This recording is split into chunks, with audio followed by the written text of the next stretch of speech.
Alright, and so we actually begin where the water tastes like wine.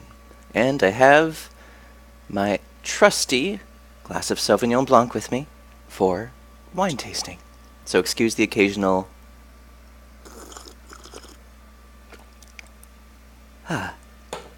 Anyway, let's look around. The lady fiddling with dice gets good cards, but has no real strategy. The man to your right seems to just hold on to the highest cards he has, regardless of suit or any consideration of matches. They sound like me. The man in gray across from you, though, he's good. He already had the largest pile of coins when you bought in, and while your winnings grow quickly, you can't quite catch him. One by one, the other players leave the table, sometimes with pique or with wry humor, leaving their winnings with you or the man in gray.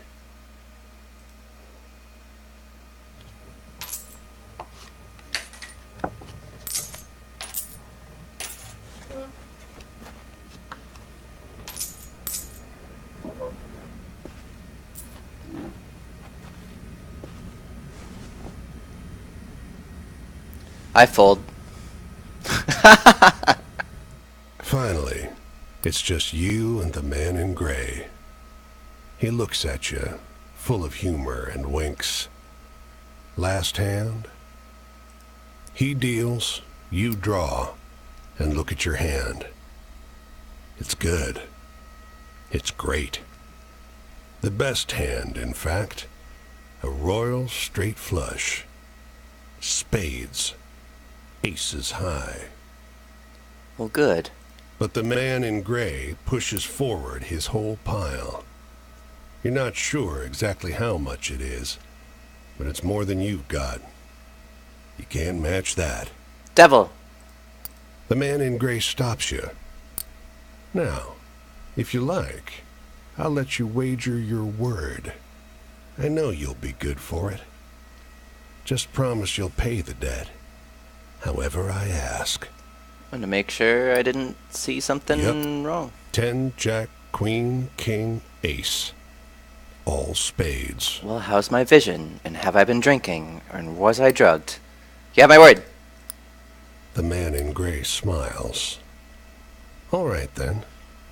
I'll call.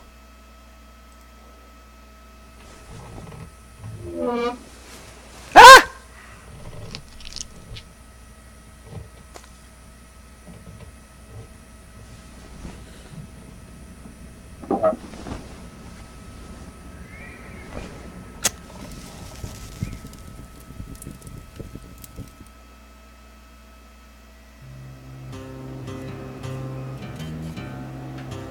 Well, your luck wasn't so good, was it? That's quite the hand, but not for the game we're playing. I'm afraid you owe me. Your life, sure, but more than that. Your labor. You see, this land is built on stories. It's one big story, this country, woven of many small ones. Few of the small ones are strictly true, and the big story is mostly a lie. Interesting. All the stories and songs and myths and legends start somewhere, with a seed. As they're told and retold and passed around, they grow and change to become the stories we know. To pay your debt to me, you'll be carrying stories, finding the seeds first and then spreading them, telling them onwards so they can begin gaining strength. This is no light task. Stories are heavy. Most of the stories you'll find will be small seeds. They might be true, but they'll grow wild and unbelievable with the telling. Oh, this music is phenomenal. The more important stories are the true ones, the ones people will tell you about their own lives. Those often get lost in the weaves of the big story. The more true stories you can find and tell, the more you can weave that truth into the big story.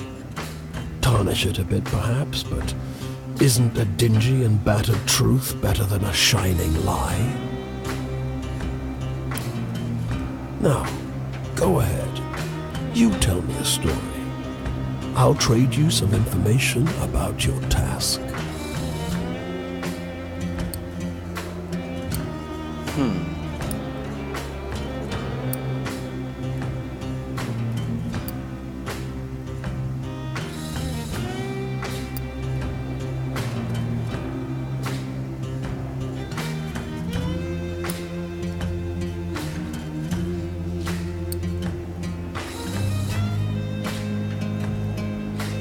Alright.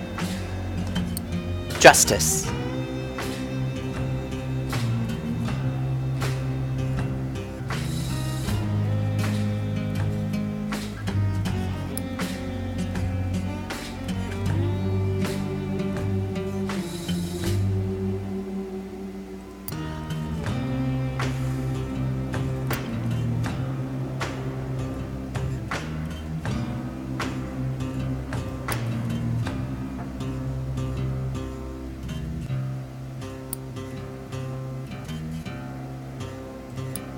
Alright, then let's talk about doors.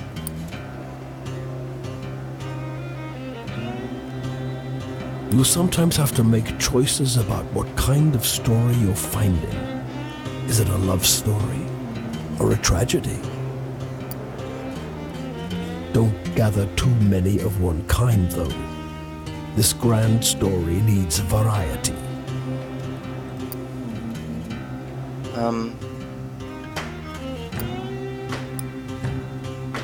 I don't know what you mean. So I can't click on justice anymore.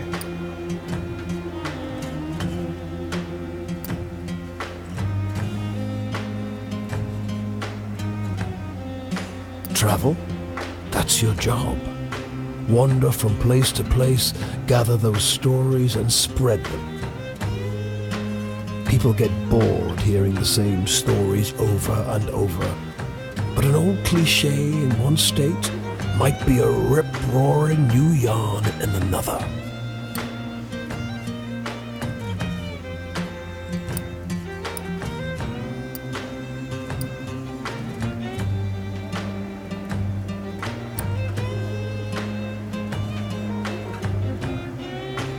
Your deepest desires, your greatest wish, heaven, Big Rock Candy Mountain, El Dorado, the Promised Land, that place just over the ridge where they all say that the water tastes just like the sweetest wine. Well, I don't know where that is.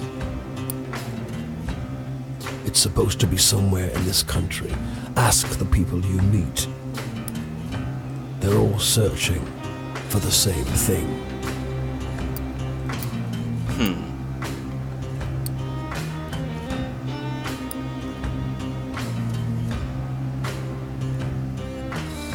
It's just luck. Funny how bad luck seems to follow the folks who already have problems aplenty.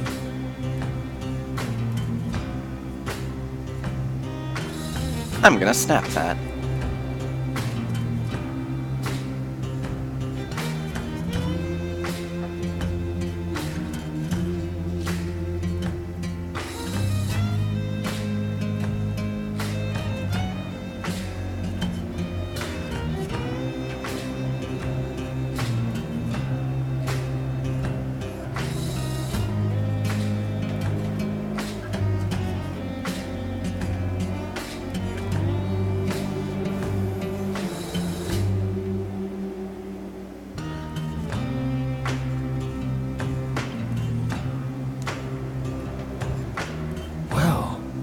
Try your luck out there in this country. See how the dice treat you. It's not all bad. You'll have to work hard, but I'll give you the gift for seeing the true shapes of people. Not many who can do that.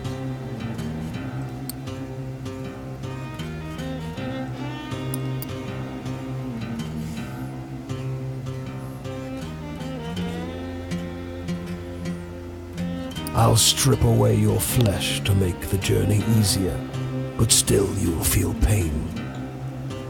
Hunger, weariness, thirst, and despair. They're all part of stories, the part not often told. And death, yes, but don't worry. As long as your task remains, you come back. Go on your way, Seeker. Maybe we'll meet again, or maybe not. Either way, it'll be an experience for you. I'm jealous in some ways. I hope you find what you're looking for.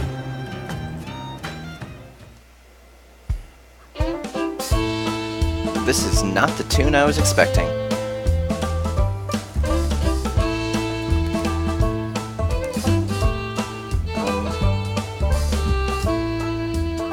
Tutorial. Well, I'm gonna scrawl my name on the bare bones of the earth. I'm gonna dig my heels into the ground. 'Cause when that very man for the tally of my worth, I won't leave much behind. Yeah. Fantastic quality. What's aliasing? How many languages you got?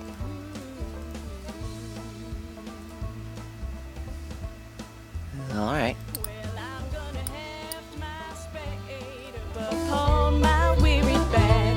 I'm gonna keep that stride stuck in my soul. 'Cause when my coals burn low and my trains run out of track, I won't be no one else to dig my hole. So are we roughly Minnesota?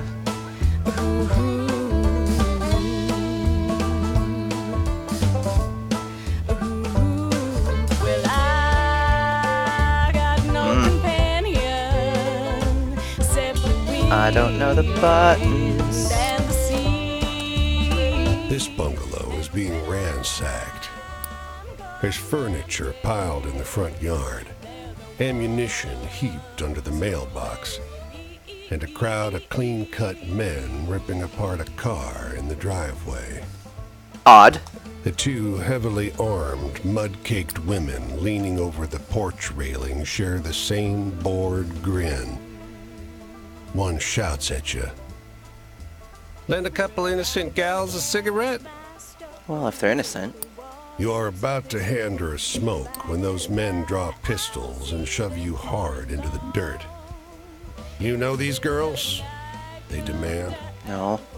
Once they've dumped your bag out into the road, they decide you're harmless. "If you were selling booze too, you'd have a lot more cash," sneers one. On the porch behind him, the two bootleggers are fingering their empty rifles, grinning in disappointment. Is that a euphemism?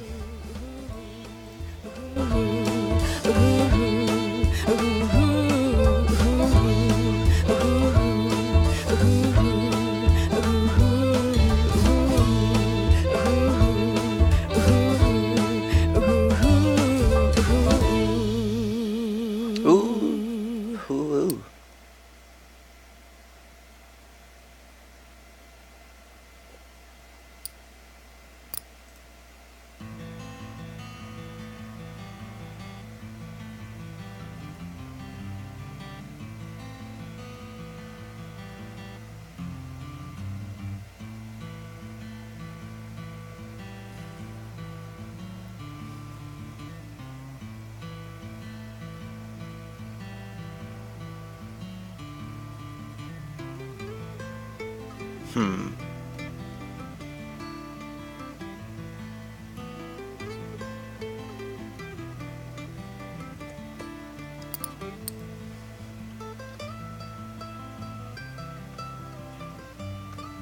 Ooh.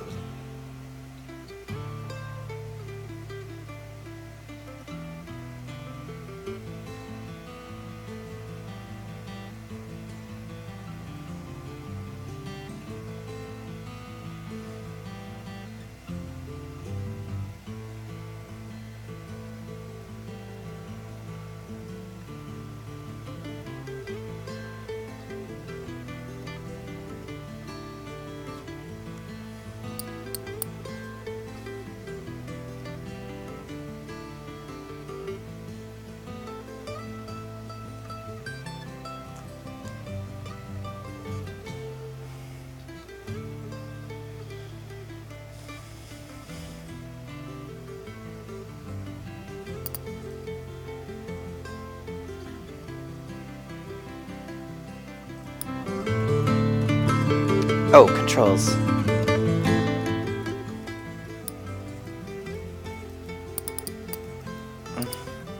Maybe I can use my controller. Let me see here.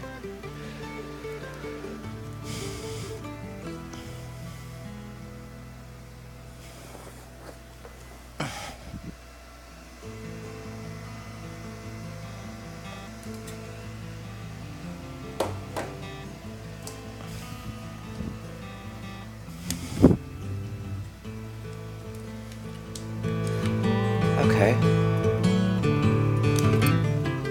Whoops.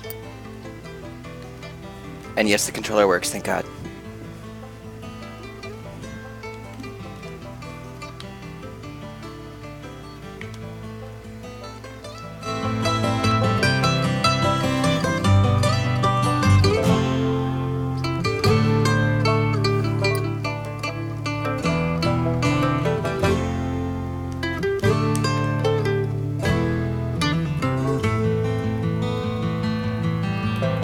How do I whistle?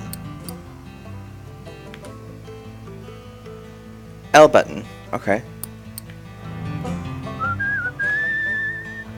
Cool. Off the road and into the woods, you can't help but come across this package by the old tree tied to a sturdy stick.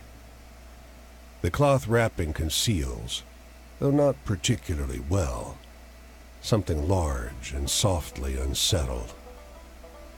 Little eyes blink back at you from inside the bundle. Hey, bundle. The shape gives a start. Please don't tell my pa that I'm in here. It says in a small voice. Pa doesn't want to live with us anymore. But I want to go with him. Don't tell him, please. I'm hiding. You tell the boy you'll keep his secret. You don't see his father anywhere. You don't see another soul for miles.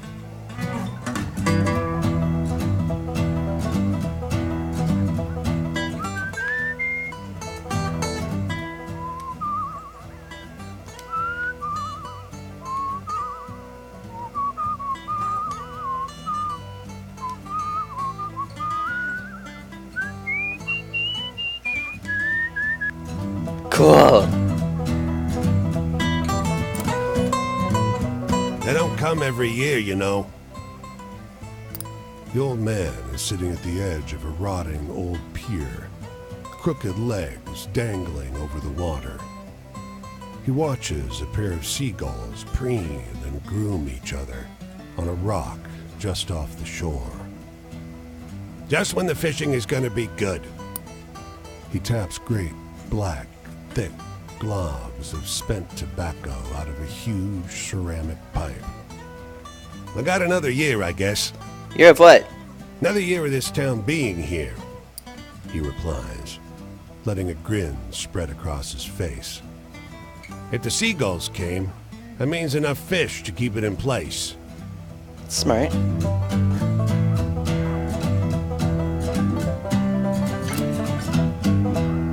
The woman walks the small town square with the poise of Betty Davis. A confident stride and inimitable mannerisms elevating the sidewalk into a plush Hollywood carpet. And wrapped around her neck, a yellow velvet ribbon, bright as an ocean sunrise. You question a well-dressed man parked outside an oyster house. Prudish woman. I took her on a fine date and she didn't remove so much as a ribbon. Excuse me, can you step back from the coupe? That's the spirit. You decide to seek a second opinion. You talk with a waitress smoking outside a diner. Something funny about her. Just showed up one day. Doesn't work, doesn't live anywhere as far as I know. Just around. Myself, I'd love to know who made all her beautiful clothes.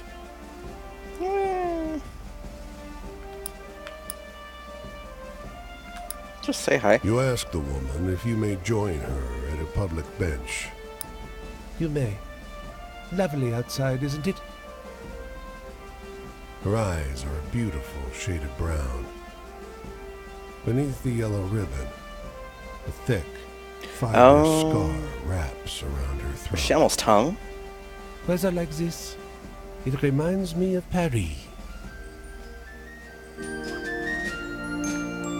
Well, she has a story.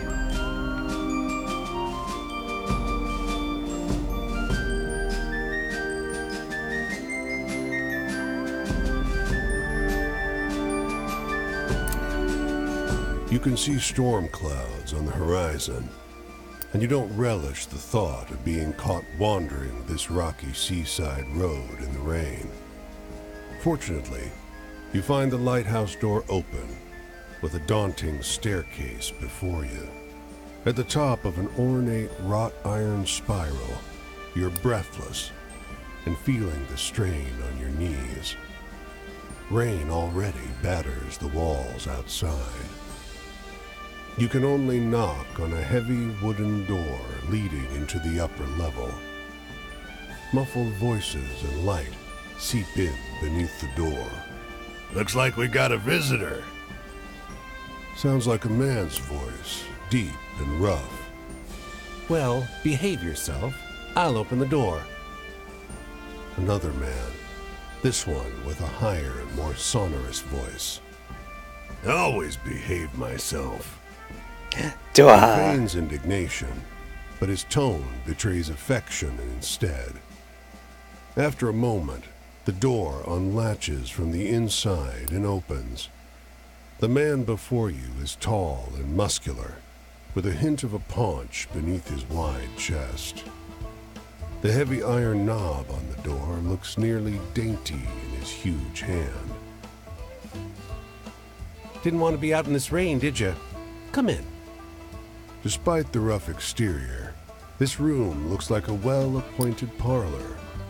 There's a rug on the well-trod wooden floor and an enormously plush couch. And sat upon it is a stocky fellow grinning through a great hazel-colored beard. "Tea?" he offers, hoisting a teapot. I'll be a glass half full kind of guy. A few years. The tall one sits on the sofa, wrapping his arm casually around the other lighthouse keeper. "5, says the smaller, but by no means small, man. That long? Time flies. We traveled together before that. You must have some good stories from the road, huh? You wake up the next morning on their old sofa, An excess of still tea. warm from an excess of tea. And cakes? There might have been little cakes. Prodigious snoring rumbles in from the floor above you, and you quietly take your leave. I'm not gonna share a story? Come on. I wanna know more about them.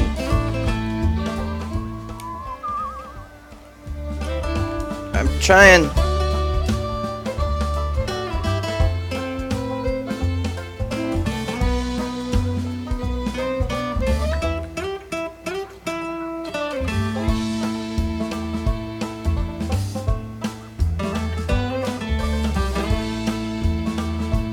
And we're at Boston.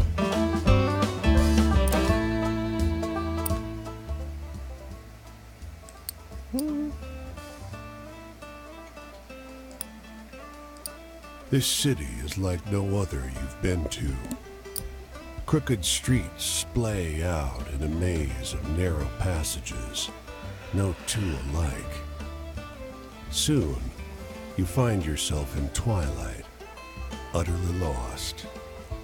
Bright light crests around one corner, a car approaching. Keep walking. Unable to afford rescue, you keep walking. The asphalt turns to crooked cobblestones that Hey. threaten to wrench your ankle out of place. Was this always a moonless night? The stars multiply, each one looking like a pinprick through which light is exiting the terrestrial world. It's hard finding your way through in pitch darkness. You go by touch and sound, feeling the scale of the streets by the echoing of your footsteps, fingers tracing the rough surface of the buildings. And then, a rumble of noise in the distance. You quiet yourself, suddenly fearful. Oh dear. The clear sky tells you it's not thunder, but cannon fire. The city comes alive with fires and shouting. You find yourself trampled by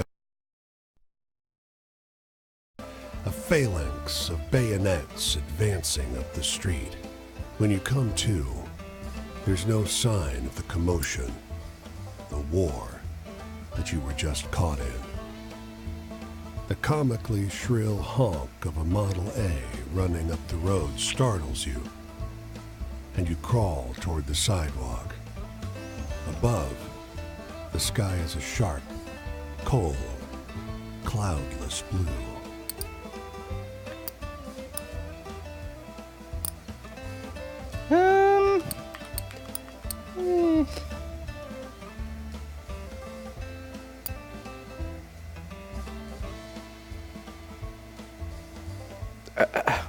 Such an opportunist.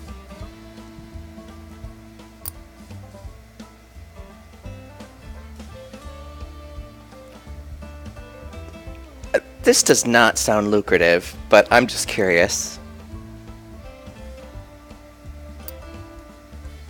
Damn it. Store?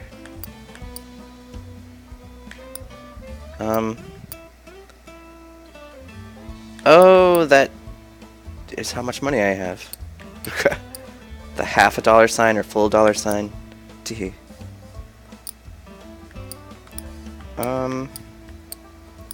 I should have something. I'll have some clam chowder. Bye. Story.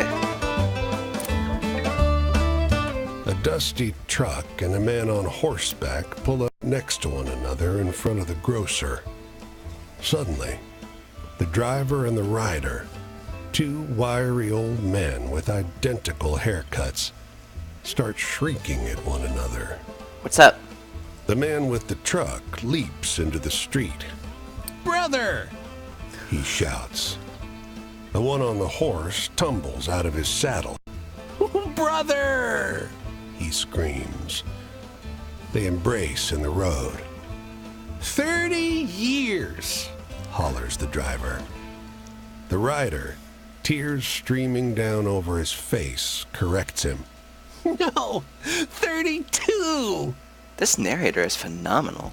Everyone here is watching these two older men cry and hug one another in the middle of Main Street. Cars and wagons are backing up. People are yelling. Take a photo of us! The driver begs you. Starts hauling a tripod out of the bed of his truck. Cheese. The long-lost brothers pose in front of traffic, cry snot pouring out of their noses. As angry passerby They can get the wave fuck you out over of the it. road, each brother presses a coin into your hand. When the traffic disperses, you realize they overpaid you quite a shocking amount. Well, hooray.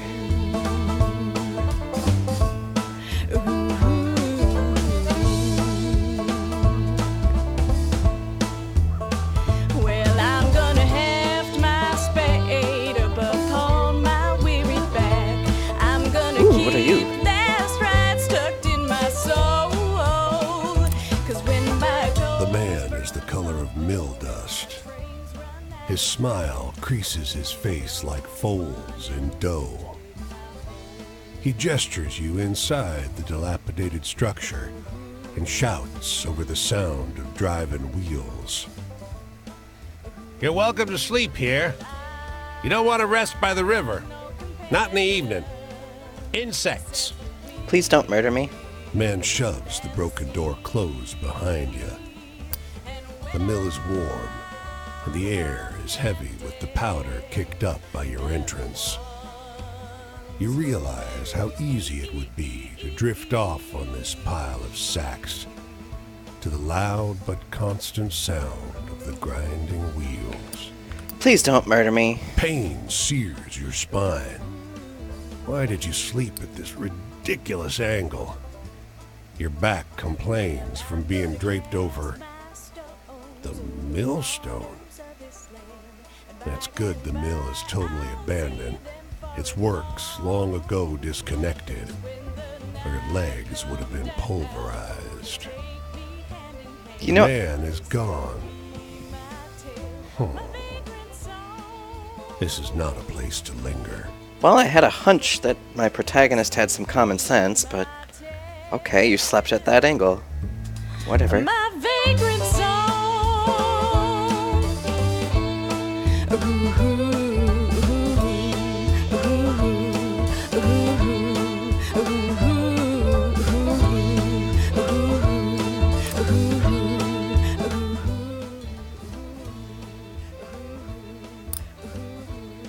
As you walk down the road, a black crow flutters down to land in your path. It looks at you, cocks its head, and speaks. Well, you've got a long, long road ahead, don't you? All these people to chase down, or so I hear. It laughs. I got some experience when it comes to chasing folks. Well, tell me. Well, if you want, you could go find your friend again. Ask him more about their life. They might want better stories this time, though. It peers up at you. Didn't I tell you where they were headed next? Yeah. But hey, the world is full of people. But you could find another friend like that if you went looking around. There's more than one interesting person in this land for sure. It gives a gravelly laugh. That's what humans say, anyway. And with it launches into the air and disappears. To drag you down.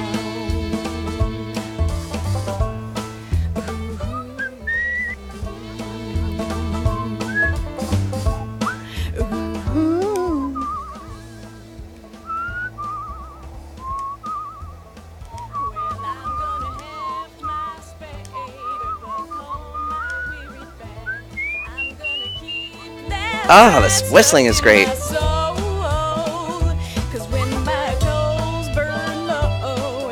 You seem like stories would happen.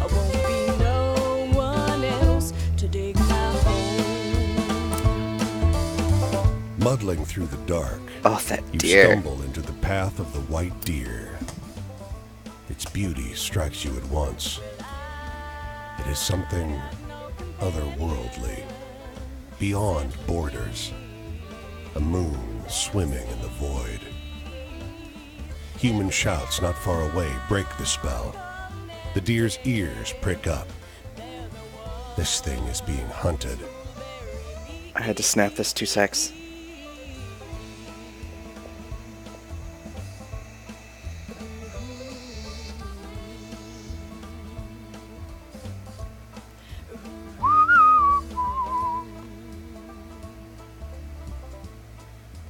Almost done.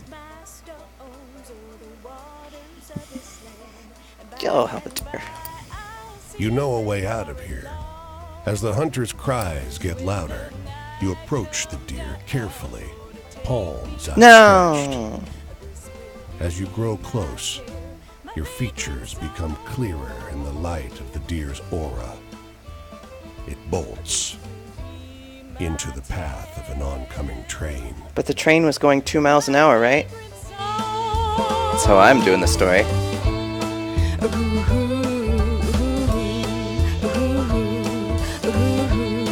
New York.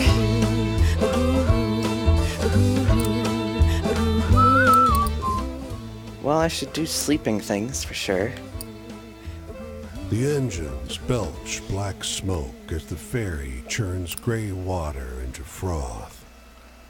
A broad-shouldered figure leans out over the rail, eyeing the skyscrapers on the horizon. Nearby, a man and a woman speak in low, urgent voices. He takes her wrist gently. She is weeping softly. Well, okay. I don't want to be invasive, so I'm just gonna eavesdrop. I wish you didn't have to go. she says. There's got to be work on some of those buildings. Oh. Good. Going up. His thumb skates over her pulse point. I checked every day for a week. There ain't. I'll be back, though. Got your picture in my wallet, don't I? It's not forever. Well, which picture? Yes, I'm listening. Her words are split by a sob. Might as well be. My parents didn't come to New York for this. She leans against him, the wind tousling her hair. He pulls her to his chest. I'm leaving because I gotta go. If there was another way...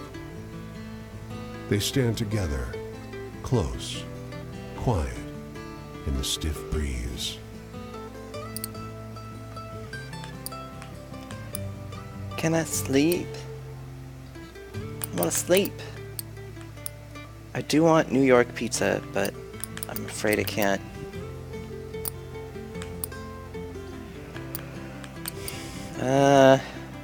Guess I'm done. Really thought there'd be more to do in New York. What are you?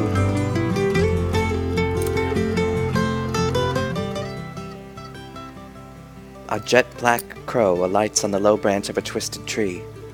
Look at you, it caws. Think you got some good stories already? Well, I heard better. Much better. It seems to wink at you. Wanna hear my tricks? Fine. The ones you got now. Pathetic stuff. You tell those stories around and they'll come back more exciting, more satisfying.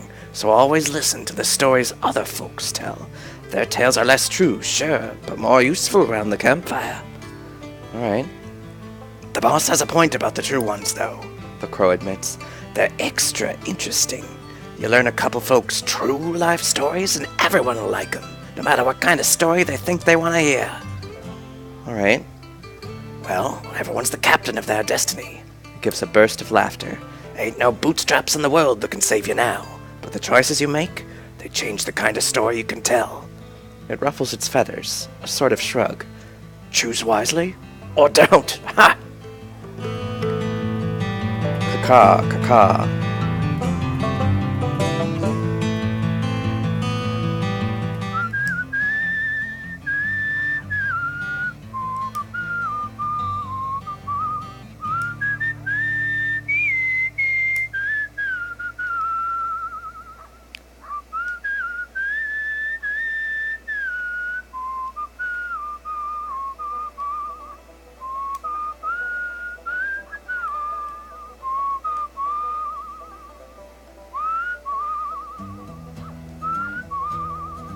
Honestly, I'm just obsessed with the whistling. The stream is a clear, reflective shade of blue. Unusual in this region, where bog iron colors the river's brown. Across the way, a goat with great leather wings laps up the water, its sunken red eyes fixed on your every movement.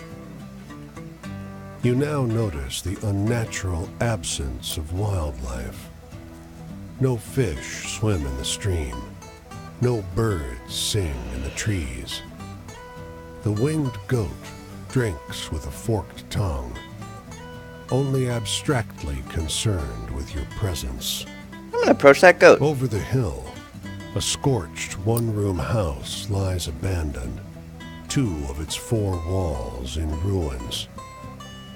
The goat rears up, front hooves curled, and stretches its wings out to their full breadth.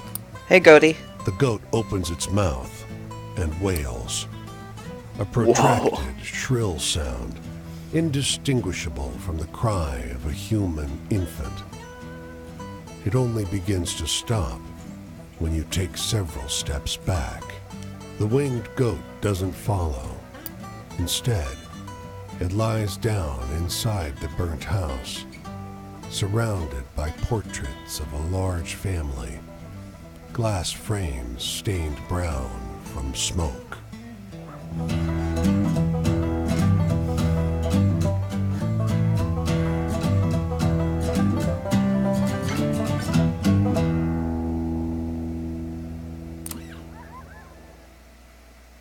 The crows. You notice a black crow sitting on a fence post, watching you with unsettling intensity. Hey, it blurts. Hey, friend, hey! You hear about trains? It gives a throaty cackle. Locomotion! That's the life! I got some good travel trips here. You ever ride a train? It asks. With your budget, you'll need to hop on at a train yard, though. Fast and convenient, but the railroad bulls really don't like it when you ride in the empty boxcars. If you get caught, you'll get beaten. It hops and pecks at something on the ground. On the positive side, maybe you'll meet someone to trade stories with. But if you don't like the sound of that, you could hitchhike. Find a friendly car. It laughs. I feel sorry for you landlubbers. No wings, just motors. Can't even cross rivers when you want to. Only at safe crossings. Got a point there. I always do. You notice that its beak doesn't move as it speaks, but before you can tell anything else about it, off it flies. Chrono!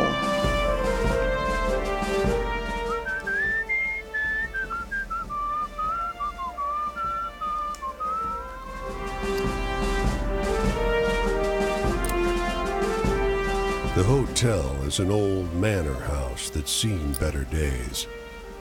A grand structure surmounted by a gambrel roof that dwarfs the house itself. It's eerily still, but for two boys at play. Each one so small and light, they barely leave tracks in the deep snow. Let's watch him. They seem old for their size, around 10 years old. Though their clothes are mismatched, they're perfectly identical, down to the pattern of freckles on their pale cheeks.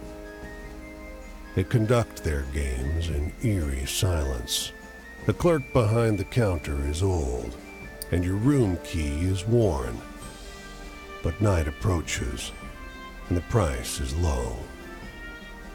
Just before you shut the room door, there they are, the twins, staring at you from the corridor. In the morning, as you leave, the clerk asks, "Did you sleep well?" Not really. Too tired to lie, you tell him about the noise outside your door, the trampling of small feet on the corridor outside, the dreams disturbed with violent and hideous images. "That's odd," he says, weak-eyed. "There are no children staying with us." You're lying.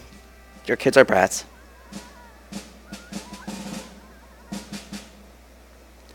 I need to sleep somewhere.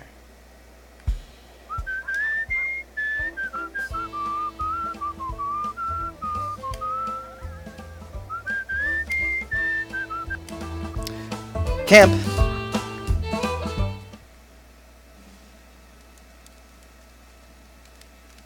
Oh, hi. My twin brother Paul and I always got into trouble, but we were good. We didn't do nothing to anybody till we left. Then we hurt a lot of people. Me, more so than Paul, because he didn't make it through. The march I was on, the bonus army, it's less a bonus and more an acknowledgement of what I've had to suffer. Civilians will never understand. You know any good jokes? I'm not so good at telling them anymore. Jokes.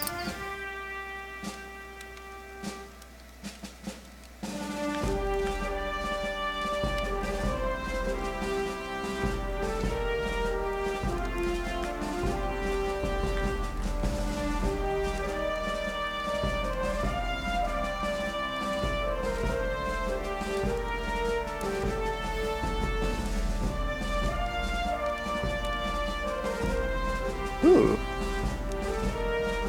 That's cool.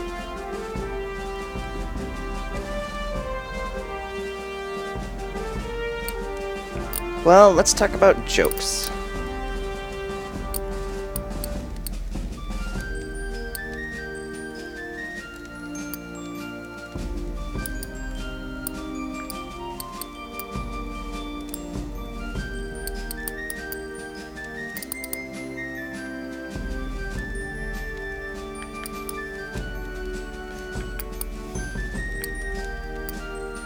funny story.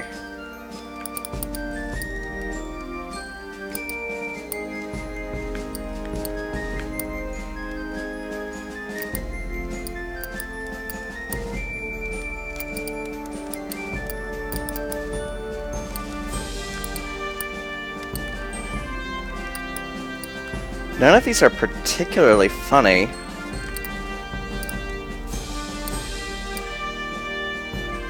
Maybe the bootlegging woman comes closest? It's not even... Oh, Lighthouse Keepers! Maybe? You know, the government told us to keep our chins up too. But I didn't believe them either. The past doesn't even feel like it happened. It feels like it's happening in every moment, in every slumber. That's a good line. But is it snap-worthy? I like that line. I'm snapping it.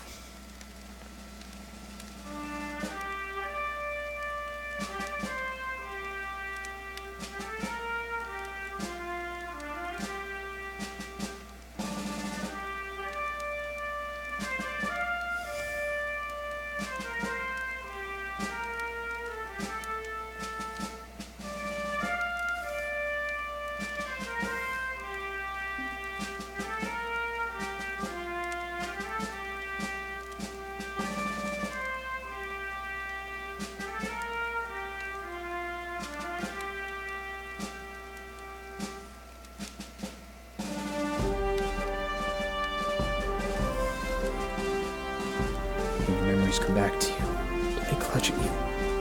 At your heart? Yeah. Tell me a happy story. Something to make the world seem kind. You know, I couldn't even really find... Oh! Here's a happy one. Don't think about your own brother, though.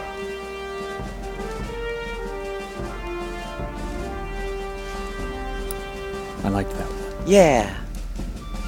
There's some hope left for you too, you know. Don't give it away too quickly.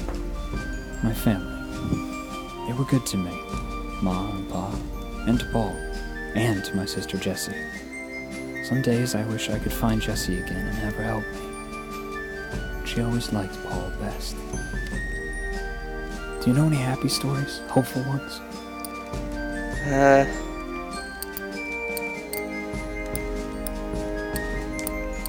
I know a lot of depressing ones.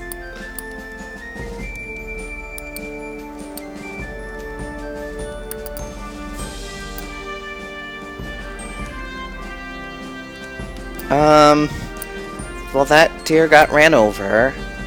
Those were probably dead children.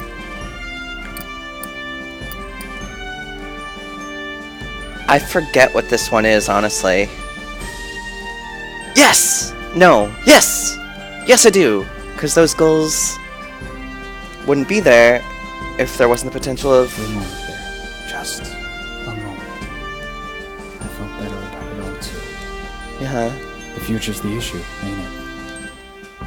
Great War leaves us nothing to go back to. Plucking up the hope and leaving us only with the vile and the unforgiven. So anyway, tell me a funny story. Oh, You seem like you know man. a few good ones. Don't you like disappointing, depressing ones?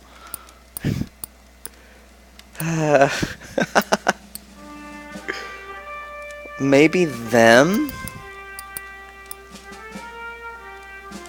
Haha, she was hung. Nope. It's gotta be this one. Haha. Ha ha ha That ha. can't be true. That sounds like a Navy tale. Authority?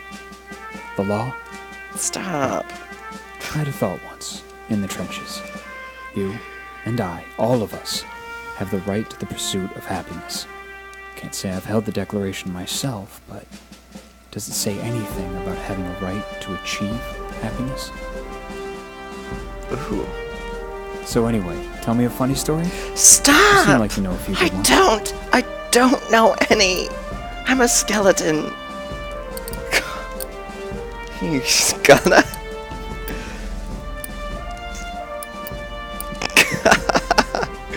Did you hear about the one about the couple parted by unemployment?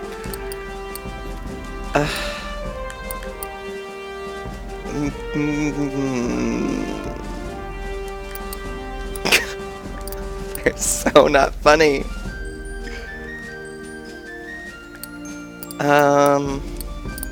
The goat? I want the goat.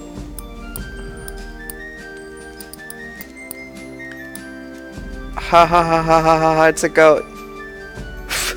Do you like goats? I don't really scare at that stuff anymore. Okay. Mods say that we only get as much sadness as we make. Is your ma alive? Paul's ghost has provided me a little extra. Here's the sun. I've got to go. I'm headed up the road this way.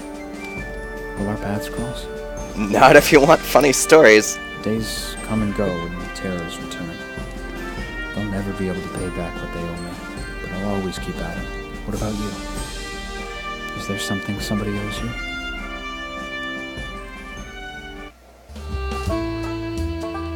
He depressed.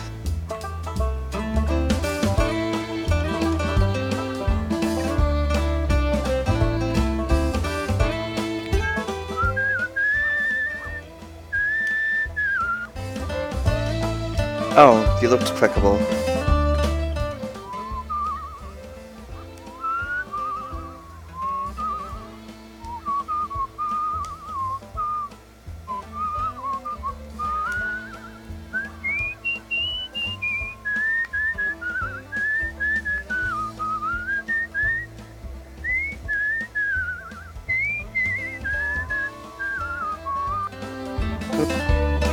No. Maybe.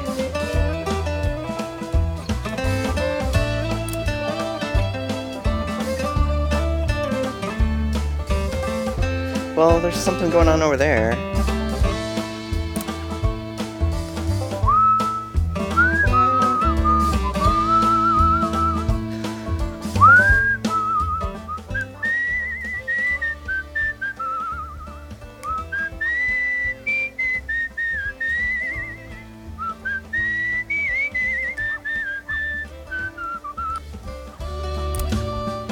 You hear the whippoorwill first, shrill and close. Then you see him, high up above the black streaks of wires. A lineman, fraying belt holding him to the pole. A damned bird has come to perch on a power line, stare hungrily at the man's soul. He's unsteady. His hands are shaky, and his body sways in the wind. You spot his tool bag next to the pole, worn and frayed, much like the man. A half-gone bottle of cheap rye pokes out of it. No. You leave the man to his work and his vices. The whippoorwill cheers you on. Whatever it's waiting for from the drunkard lineman, Oh dear. It'll eventually get. As you walk away, for a long time, you still hear its cry. Whippoorwill, whippoorwill, whippoorwill. Did you want booze, bird? I'm gonna pretend that's it. Oops.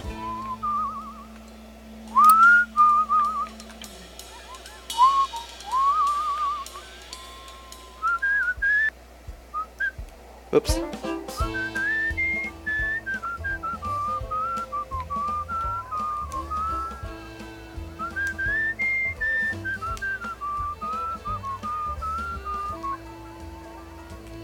Ah, so good.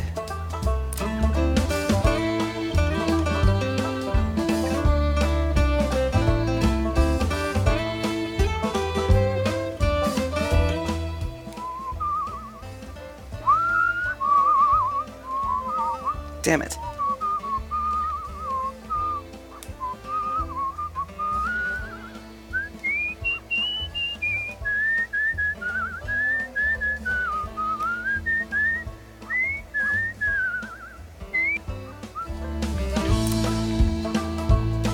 Any buddies here? Ooh. Sorry, friend, but I gotta ask you not to get no closer unless I can see your hands at all times. Oh boy. That's a great first impression. Look too clean to be one of us. But you don't look like the company sent you neither. Alright, come and share my fire spell. Don't linger. These hills is full of ears. Don't think just 'cause you can't see no one that you're safe. And I'll give you cornbread. Don't be so sure of me neither. See anything exciting out there on the road? Mostly I just seen dogs. I've got excitings.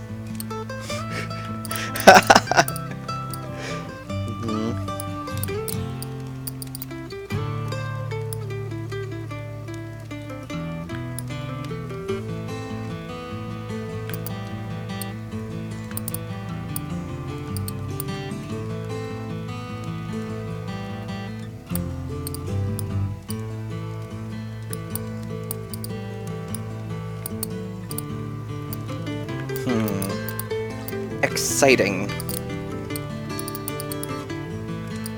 I forget what the clamor story is, but we'll see. That's supposed to be scary? Well, huh. Exciting or All right. scary? Fuck your cornbread. The past. I remember looking between my mama's ankles down the road. Every evening, she'd be whispering. Still don't know if she was counting the workers, praying about them. See anything exciting out there on the road? Mostly I just seen dogs. Okay, you want scary. Scary. How about that fucking deer? Oh wait, no, I meant the thing. Stranger, miners tell me sadder stuff than I that meant every day of the week. the goat thing. What's Shit. freedom? When the community decides what it's worth, setting the value of things together? Ugh. You mean when you don't answer to nobody? Just ain't possible, my friend. I need a laugh. Yeah, jokes? maybe.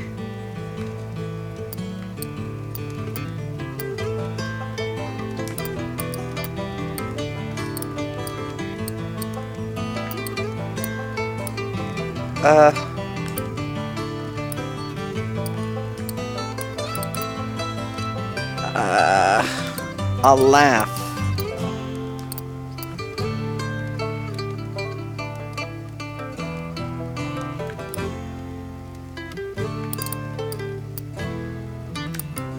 Well, it depends on how my protagonist uses tone. Come on, comic timing. He was drunk. Come on, stranger. Tell me something true. Hey! Traps. Yeah. I tried to help dig us out. Now more like than not, I'm gonna be running forever. Keep thinking I should get mad about it. Maybe there's only so mad a man can be for so long. Sometimes fire follows the line all the way up into the hole and then whoosh, snuffs out. And there's the men with their eyes screwed shut, fingers in their ears, not knowing how to feel the silence. Anyway, I need something to laugh about. Got any funny ones?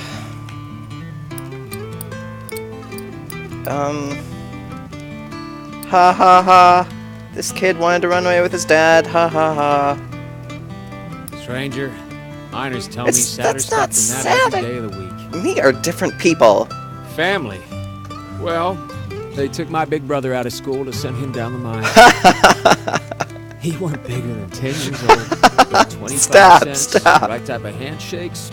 Off he went to work. What do you mean the right type of handshakes? He's so big in my memory. He must have been such a small feller, come to think. Got any funny stories? Stop Must have it. a couple? No! Stop! I've nothing funny.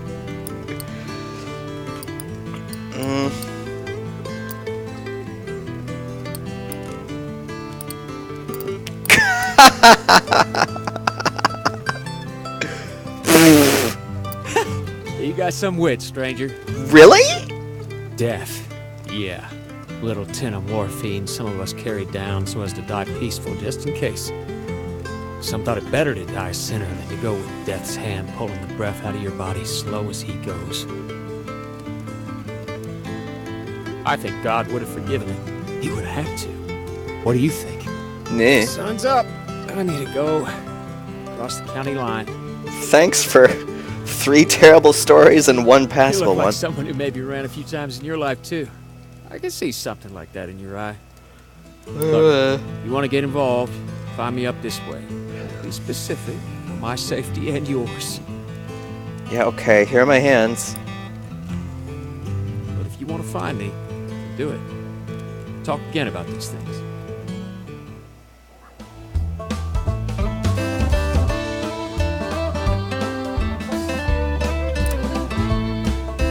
His clothes are expensive, but unkempt. A tailored jacket stretched and warped out of its best fit by long days on the road. His thinning frame weighs down the boxcar next to yours. You got a light, friend? Yes. You offer a match, which bends and nearly snaps as he scratches it against the pitted iron edge of the boxcar. Thanks, he mumbles, perching one last cigarette on his lip. Don't rightly know where I'm going. You notice how deeply wrinkled his clothes are. It's as though a huge hand plucked him from a high society party and crumpled him up like a sheet of paper. Don't rightly know how I got going either. They built a railway just past Missy Hudson's estate. Damned racket ruined our soiree. Might have been a few bottles of Armagnac too many when I walked down the tracks to tell them to keep it quiet. He drags on the cigarette, but you never see him exhale. I didn't really track that story.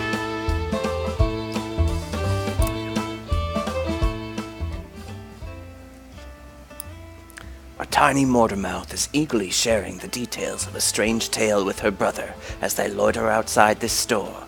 The boy listens raptly, eyes growing larger, mouth hanging open like a fish. She's telling him about the fisherman and his fish calling seagulls. You try to hide your surprise. It's the story of the seagulls and the fisherman. The version the girl must have heard is embellished, to say the least. But hey, it's a good story.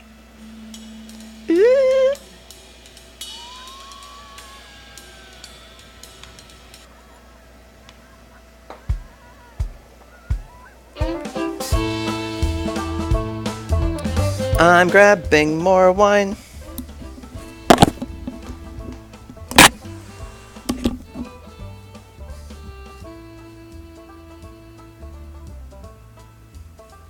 Well, I'm gonna scrawl my name on the bare bones of the earth. I'm gonna dig my heels into the ground. 'Cause when that ferryman come for to tally up my worth, I won't leave much behind to drag me down.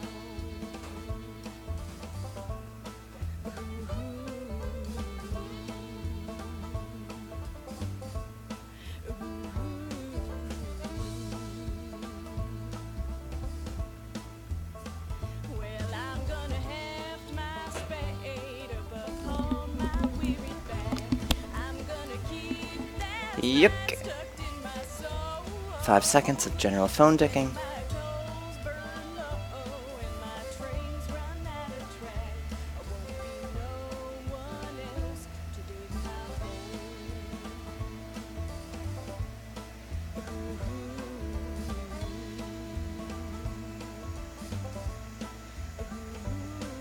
Well, I got no companion except the wind and the sea. And when I Yuck. Look at those pears.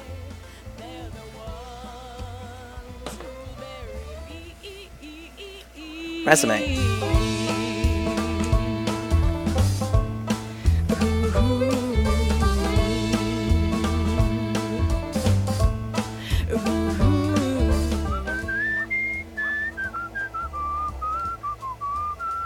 Well, I'm gonna cast my stones o'er the waters of this land, and by edge of summer has Ugh. turned the ocean choppy and misanthropic, and the skies miserably gray. The boardwalk prophetess lured you into her tent with a promise to read a fortune for free. Seems like business has slowed to a crawl already. Before you lie the instruments of her profession. There's tarot cards, Rider-Waite, but also Marseille for traditionalists, rosary beads and costume jewelry, and of course, the centerpiece, a great glass globe. With practiced theatricality, she goes directly for the crystal ball, letting her eyes unfocus as though she can see a great distance into it. She brings up names, places, asks if you've known someone called John, if you have a relative in Newark. You'll latch on to what she says, and together you dance towards some insights about your romantic prospects. It's relieving to meet an honest charlatan instead of the ghouls and ghasts of the road. You might even say you're having fun, until she abruptly stops talking. Your eyes, she says, her voice suddenly drained of the bassy drama that was her stock in trade. You've met him. You've seen him, too. You carry him with you. The words that come out of your mouth are not your own. They seem unwilling or unable to form properly out of a human throat. They're more like snarls, warning noises of a vicious animal. Sheesh. The glass globe shatters. Your vision is hazy, and your body is not your own. You came far to get away from me, the voice lodged inside you says. But this one has a way of wandering. The fortune teller has collapsed, cowering. Consider your debt to me repaid. Cool. When you come to your senses, you're lying face down on the rough wood of the boardwalk, sore and weak. An empty patch of wood, cleaner than the surrounding planks, is all that remains of the fortune teller's tent. Sheesh. Of this land, and by and by I'll see them far and long.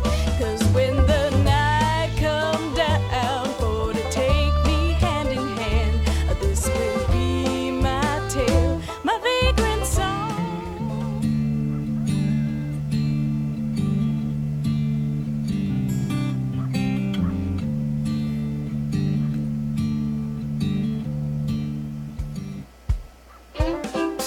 Ah! I might be backtracking, I'm not sure.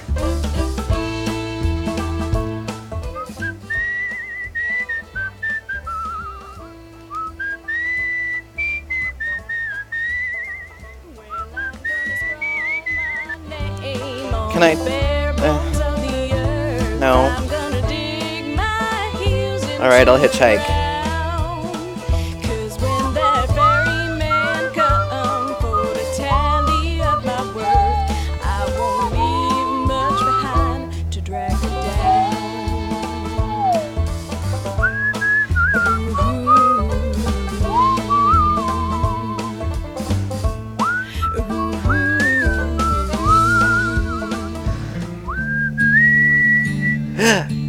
Ride. It's my first hitchhiking.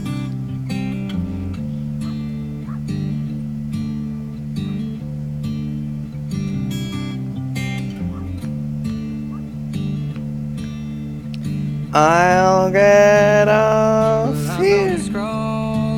Let me out. Ugh. I'm gonna dig my heels into the ground. 'Cause when I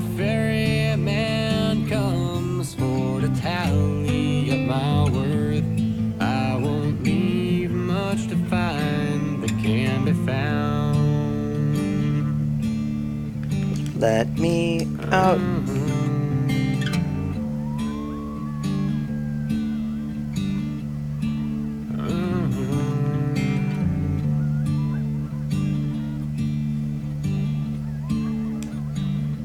Well, I'm gonna heft my spade up upon my weary back.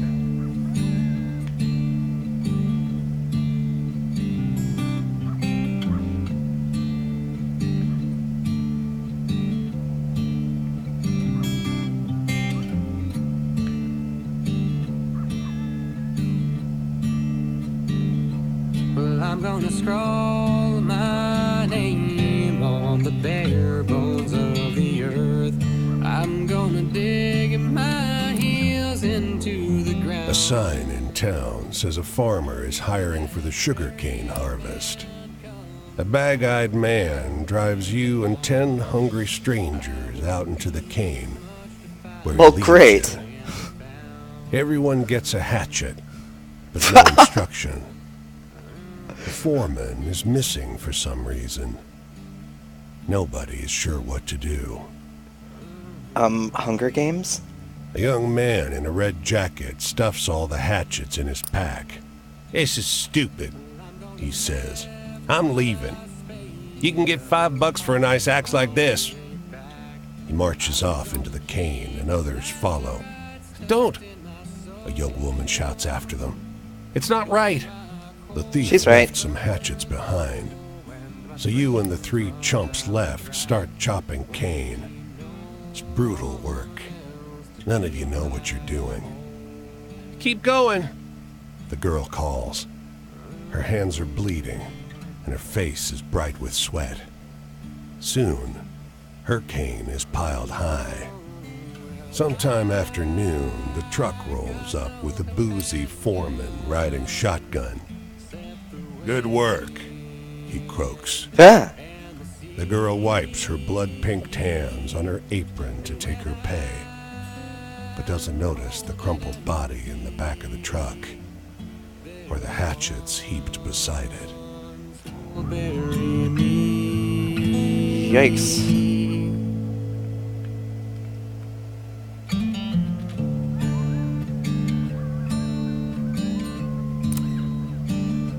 Well, I'm gonna cast my stone. Listen to this, blurts a boy loitering outside this grocery store. He works his way through a long and strange story about the boy whose shiftless father left him alone in the woods. "There," he finishes. "What do you think?" Holy shit, you know this story. It's the story of the boy who ran away with his father, but wildly altered. For a couple moments you're too surprised to respond. "Seriously," the boy insists. "What do you think about that one?" It's gonna smile. He smiles sheepishly. "Thanks," he says. "I heard it from my brother."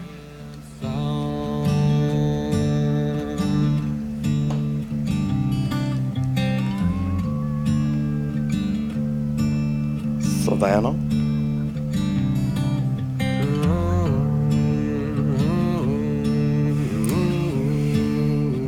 He sings as he works, his voice warm and soft as the late afternoon sun. The air's sweet with the tang of recently cut sugarcane. There's a practiced, almost soothing precision to the way he works. He looks up and nods hello. Hey there. "Making molasses," he says to your unasked question. "I sell the blackstripe in town. Farmers use it for feed. Bitter as hell." He grins. I want to try some. "Got some set aside." He comes back with a murky flask, waving off any offer of payment. "I ain't charging. Folks around here need what they can get. Makes a mean loaf of bread." He nods at the barrels. "I'm about done filtering. Got to boil it next. Lend a hand?" Sure. You help him haul the barrels over to the metal boiler. You pour in the juice and set the fire. It's hot work. He fetches water and dark bread, and you share the small meal and a smile. It's good to find another who takes joy in honest labor. Thanks, that was very nice. Smile as white as death. Eyes like rolling dice and easy bargains on his I still know no funny stories. that pain child.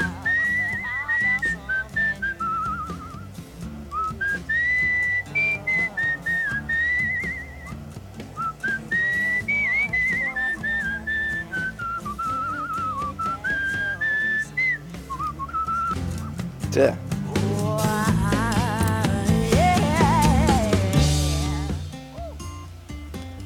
A tiny motor mouth is eagerly sharing the details of a strange tale with her brother as they loiter outside this store. It's the same thing.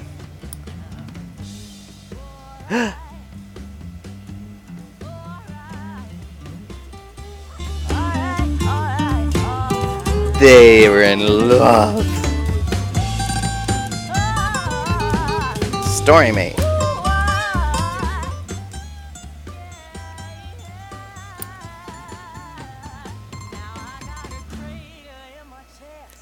Oh, I got paid. Well, good. And the swing of guitar strings is about the only thing I feel. And if there was second chances, A family of 9 invites you into their home for a meal. Hogs roam free in the yard. They wallow in shady patches of cool mud, not paying any mind as you pass. During supper, the hard wind puts an awful burden on the walls. The glass dishes rumble on the table, but the mother seems calm. Can't butcher a hog in these parts without me, Ma, hollering for pig's feet. Ghosts? The mother raises up her shoulders into a stern posture. I teach my children to only fear the Lord. We don't have haints, just me, Ma. No haints. Ain't no good.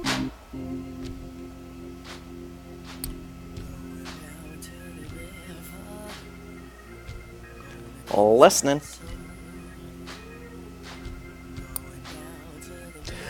Oh, that does sound way better.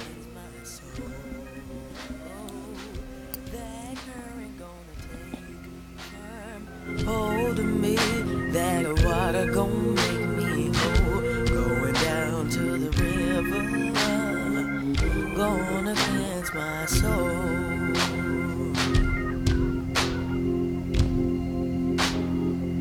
Won't heed temptation, just to walk on by.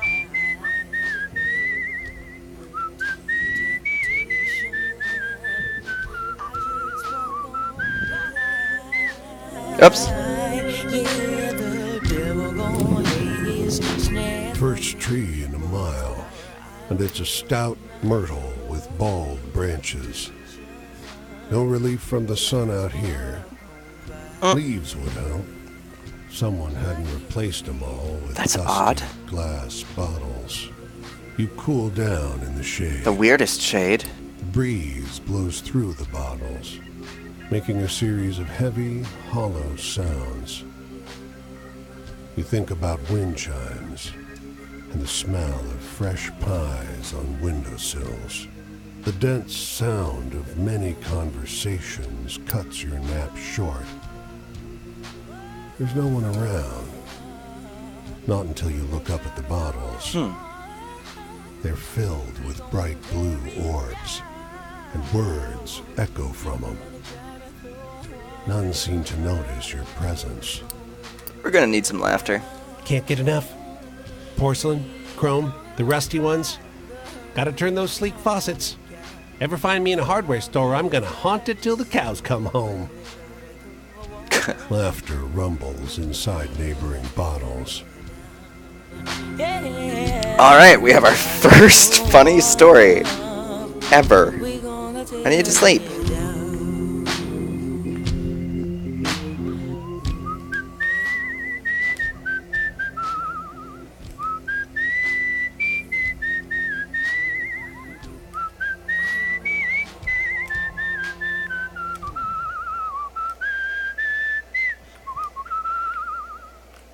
Yeah.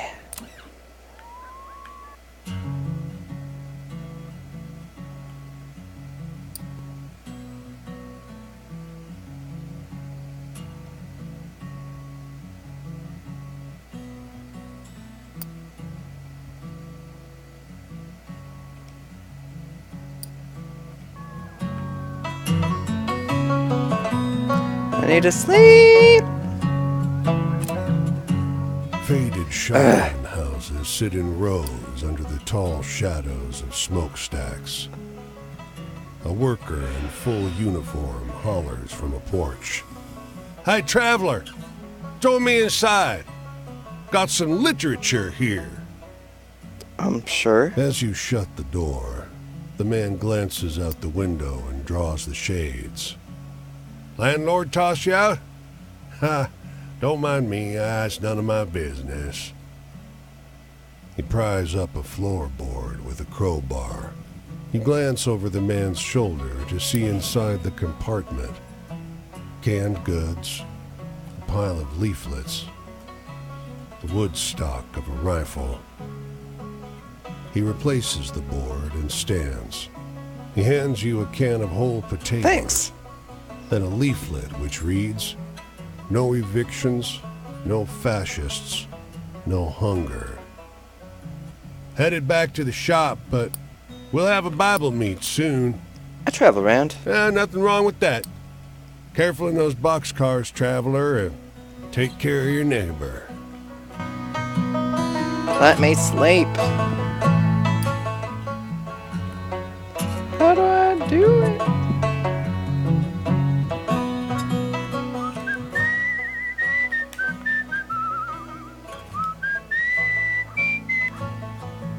Oops.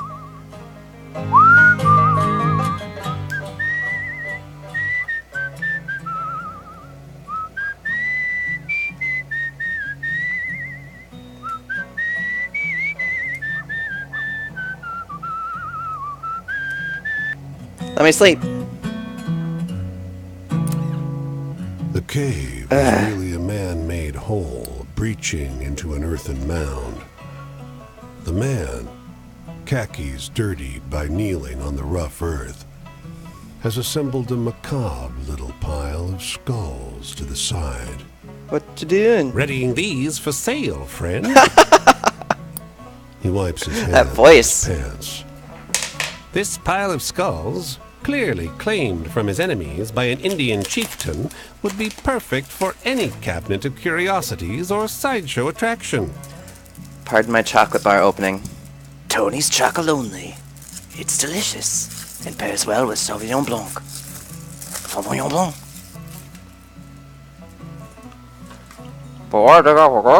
Why, these skulls belong to no one. They're just here, lying under this mound, waiting for an enterprising soul to make something of them. Isn't this what America's all about? I don't know.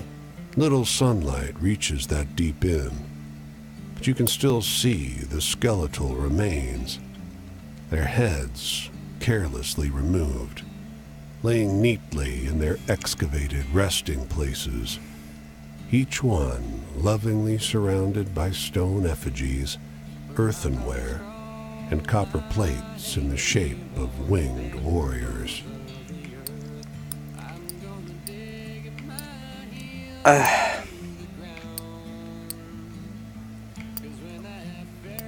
Honestly, if I was one of the skeletons, I think I'd rather be excavated. I don't know, instead of random cave skeleton.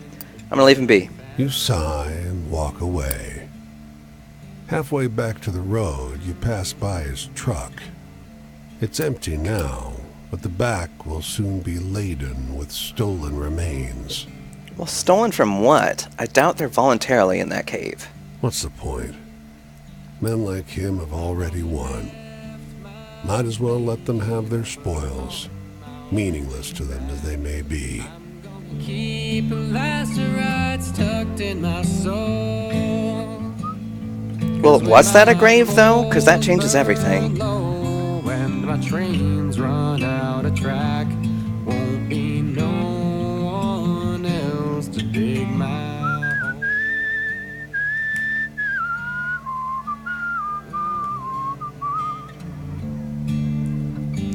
I need to sleep. Oh, well,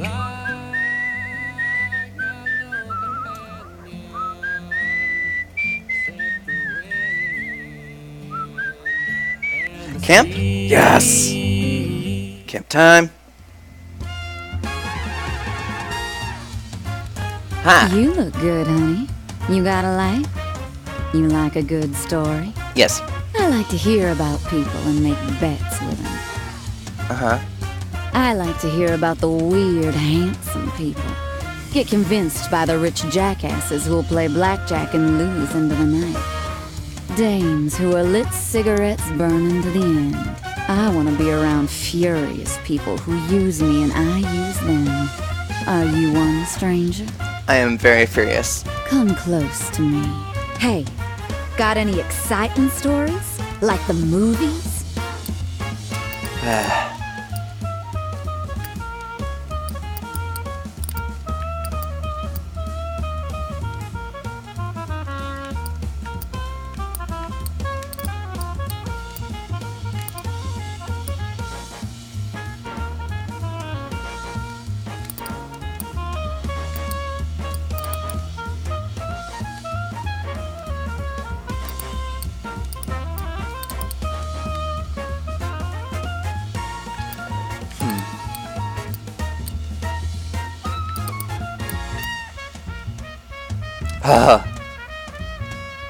It's pretty good.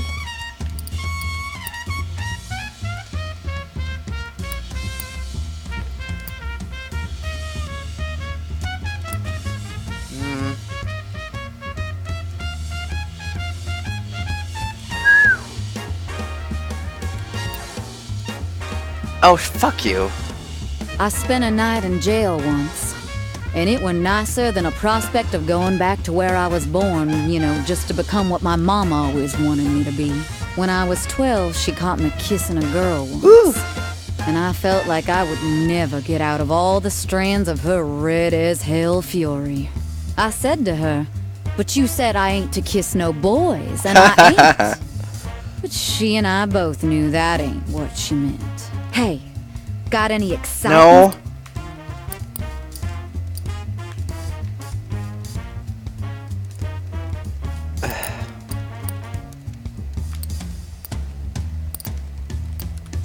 I don't know what you like.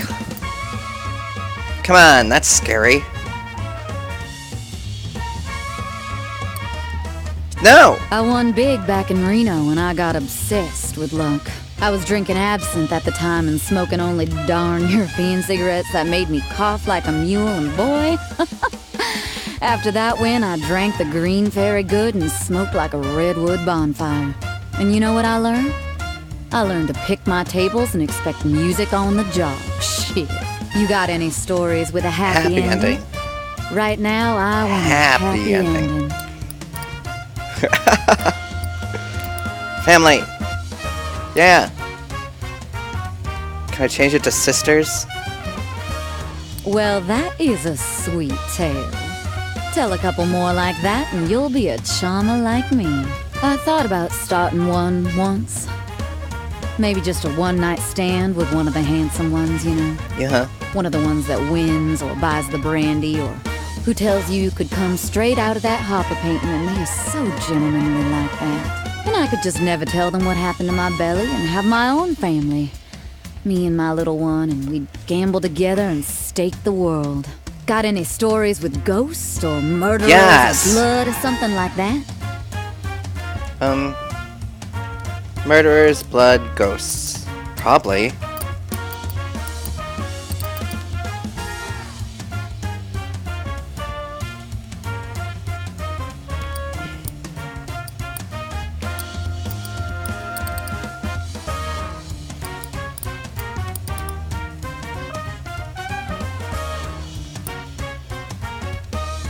I mean, I'll look around a little more.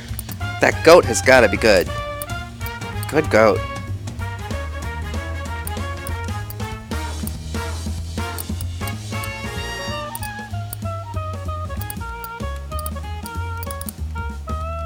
Goat.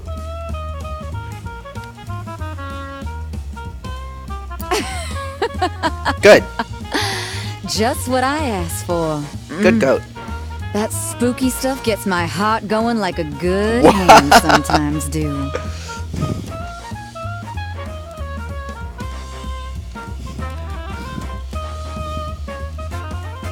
I need to snap that.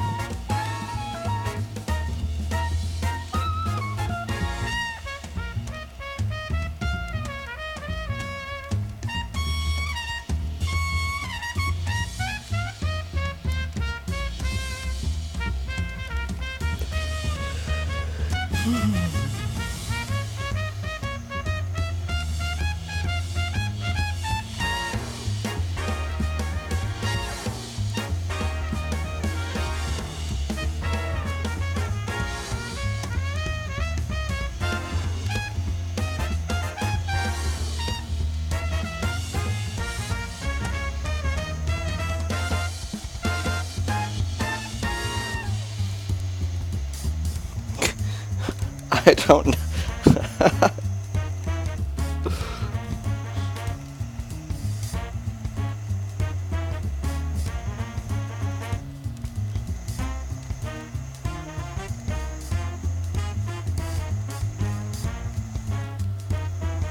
Sorry, snapping. Will be soon.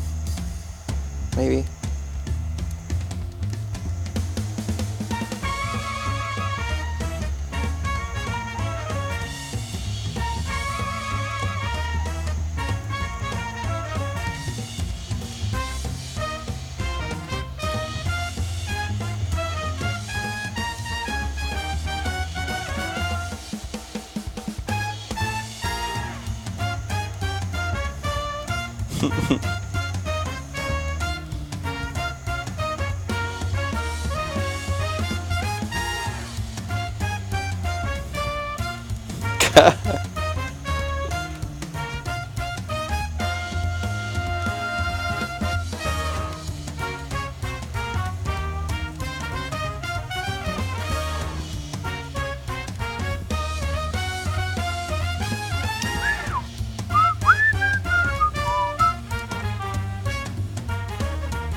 Alright.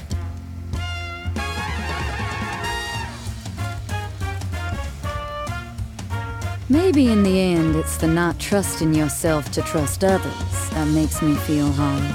Last night, I lay back and looked at the stars on top of a beat automobile, cigar between thumb and finger charmed from some hotel lobby shiny face financier. And I think, all I got from that person was this trinket. This goddamn trinket. And they got to go to a warm home and a smile and maybe a little one, blonde hair, plush little eyelashes. But me? I'm a worthless woman. No one admires no cunning. I'm just a manipulative harpy, a heartless Valkyrie with them lips and hands. Lord, if only my thrills were damn humility. Hey, got any exciting stories? Like the movie? Our definition of exciting may differ.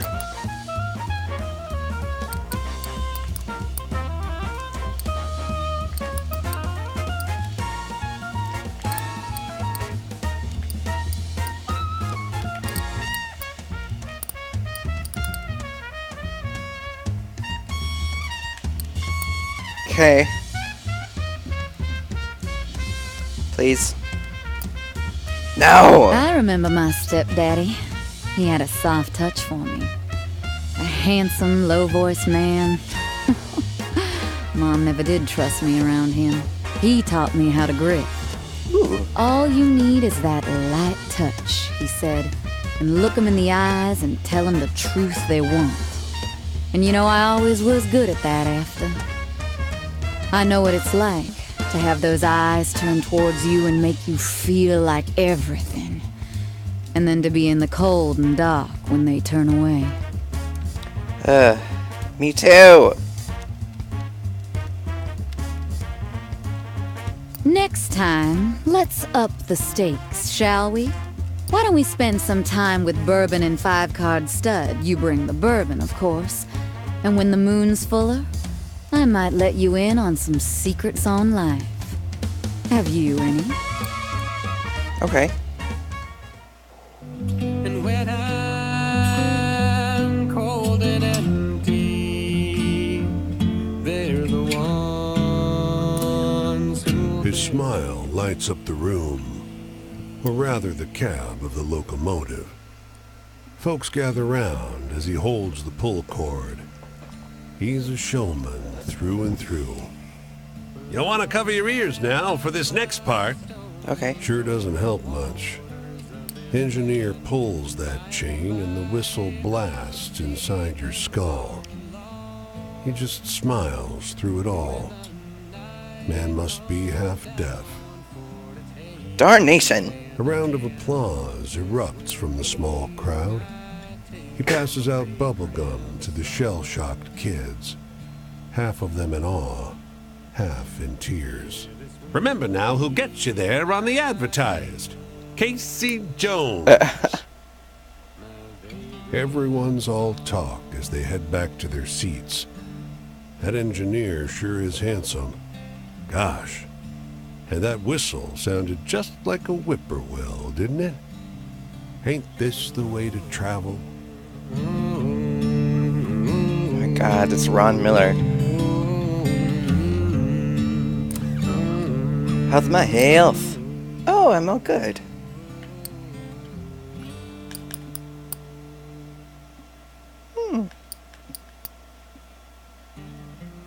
I'm good. You've enjoyed a break on the beach, staring off the edge of the world. But the sun is starting to go down, and the breeze is getting stronger. As you're about to stand, a man plunks down near you. He sits a polite distance off, but looks at you expectantly. Hi there. He smiles weakly. I just got fired. First Spanish-American radio host in the state, and they fired me. They needed to make cuts, I get that, but I'm twice the... He trails off. I don't know what I'm going to tell my wife. That I blows. could try the docks, but there's already more men than jobs, and I could barely support the family on what they pay. He hangs his head. And my boy, I can't bring myself to tell him. I don't know what to do. He calms as the sun drops below the horizon. An expanse of darkness is ahead of you.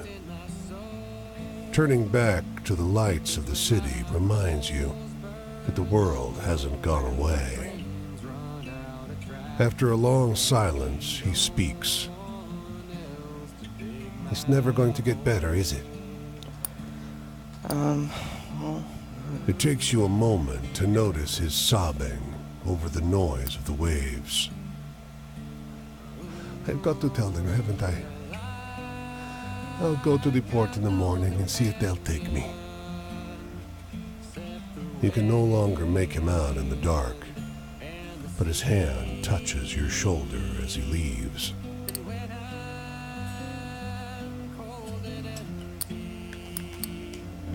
They're the ones who'll bury me.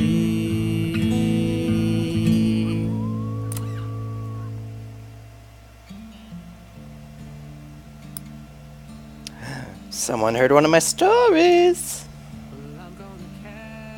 Oh.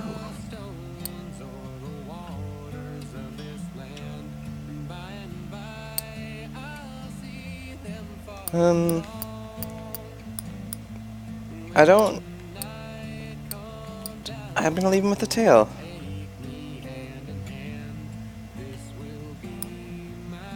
Tale, my vagrant song. Yeah, this will be my tale, my vagrant song.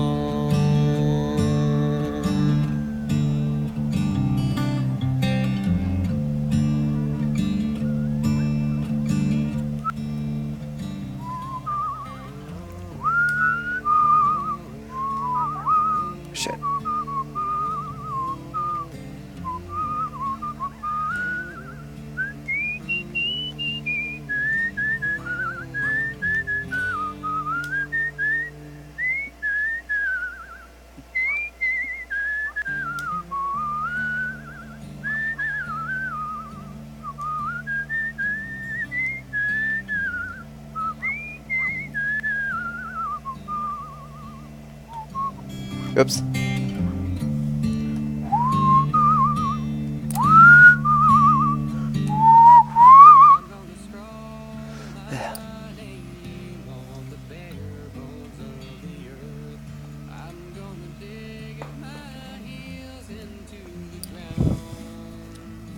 The Devil of Leeds.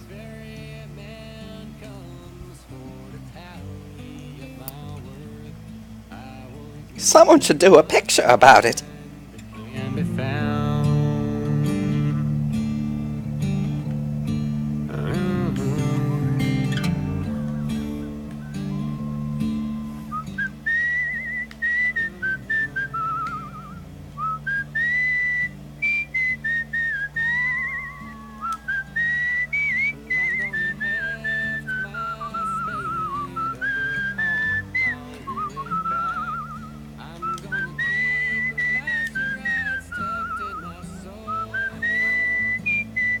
Oops.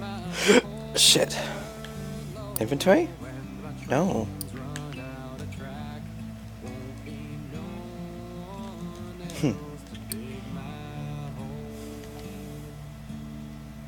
Man.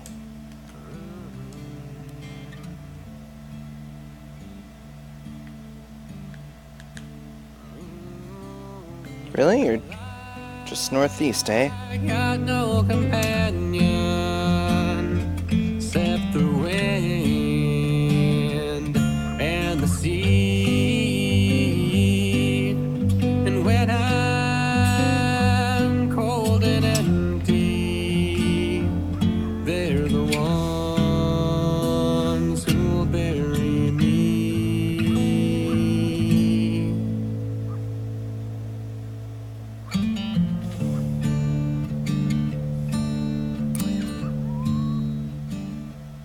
I'm gonna cast my stones o'er the waters of this land, and by I'll see them fall. It was already pretty exciting, I'd say. Night come down for to take me hand in hand. This will be my tale, my vagrant song. All right, buddy.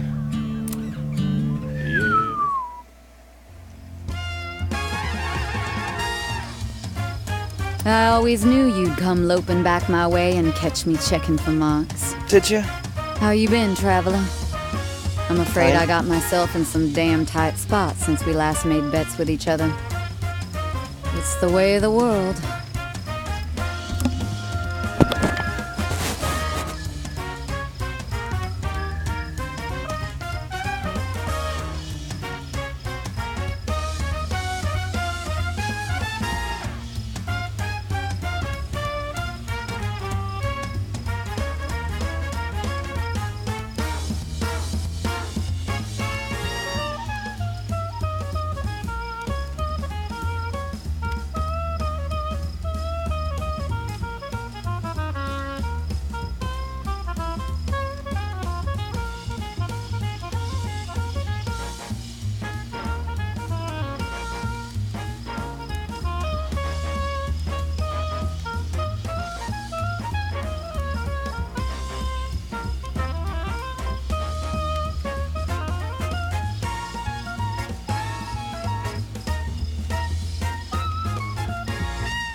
Thanks for your patience.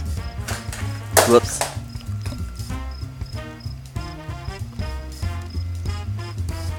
You give too much, someone gonna take away too much. Just don't mind me if I seem like I'm wincing. It ain't you. It's just love making its way to hell. Come over. Come sit. You got any stories with a happy ending? Right now, I want a happy ending. I think I already shared the brother story. Oh, yep. So it won't let me.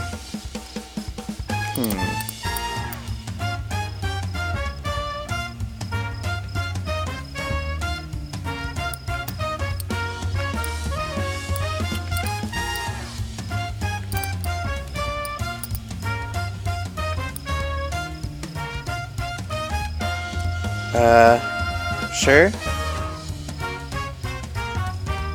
Yeah. Well, that is a sweet tale. Tell a couple more like that and you'll be a charmer like me. Well, maybe last time we met, Joy was not answering to anyone. But now I guess I think it's a man who can see when he's kicking the sick pup already. Oh dear. I mean, at some point I thought maybe the worldly heights were that man's hands. Fingertips with calluses from cut decks and as sensitive as could feel a dog ear. Oh, and he could make me sing like nothing. He could squeeze every noise out of me. Ms. Dupree, he'd say, you've got a voice like no one ever been kind to you. And I thought he was the wisest man for looking at me from the outside. Hey, got any exciting stories? Like the movies? Yeah.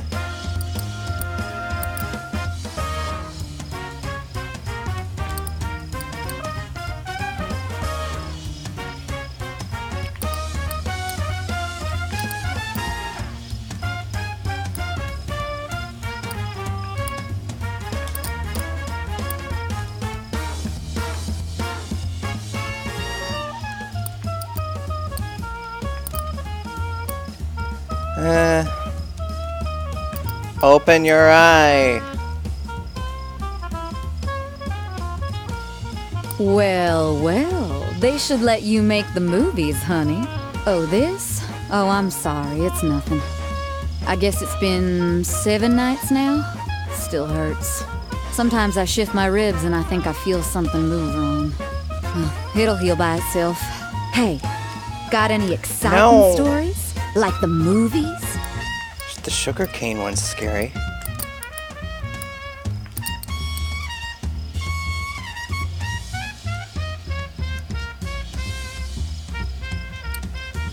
I guess when you've been hurt like that, you wonder what the other person were thinking when they... This boy, though, you were patient and fine looking. When I saw him with my baseball bag, I knew. As I ran up to snatch it back, I knew. And when he hit me, it hurt 2 kinds. It hurt 2 kinds. And the kind without the blood hurts the worst. Yes, it does. Because the body heals and the mind don't. Hey, got any... No. Nah.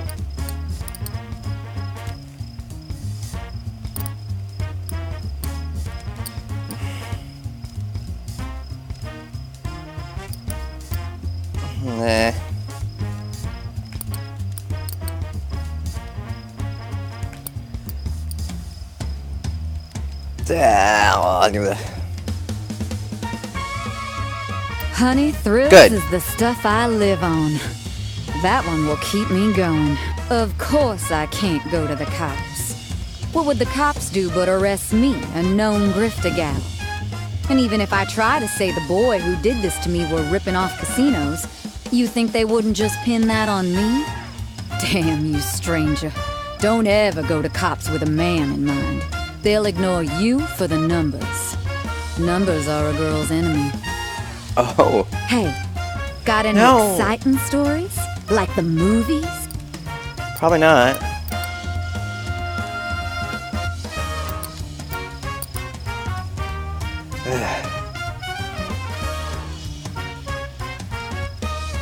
This is gonna be so boring. Well. Really? They should let you make the movies, honey. That wasn't exciting at all? You walk by one place and suddenly you got a jarring feeling of deja vu. That feeling like you've been in circles but no one remembers you or knows you're there. That's what life feels like.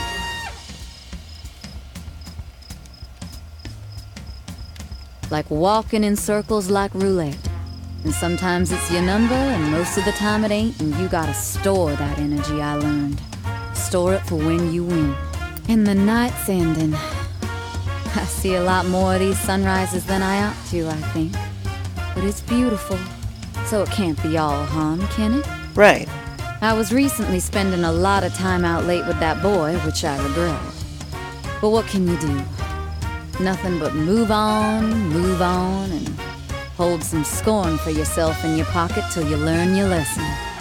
Keep an eye out if you find yourself nearby, all right? We can talk again, sweetheart, and share another bottle, and maybe play some cards. Be my tale,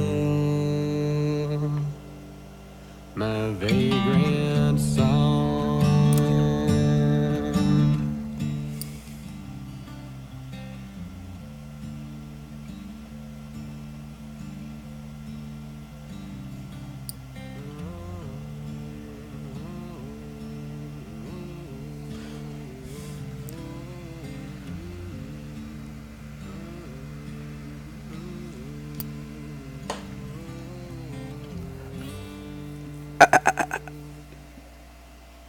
Toby's picky.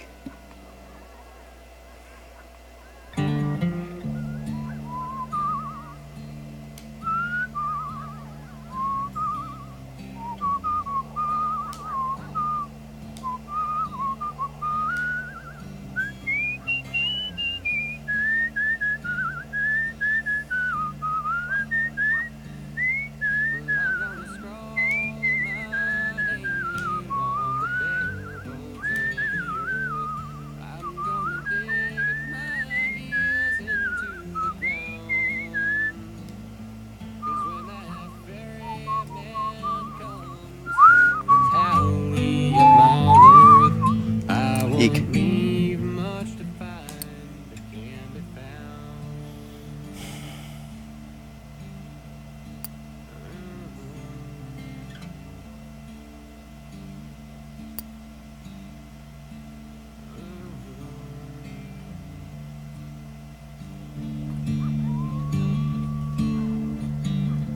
Well, I'm gonna heft my spade up upon my weary back. I'm gonna keep lacerates tucked in my soul. Electric lamps stipple the cotton field before you with an orange light, moving like a group of lethargic fireflies.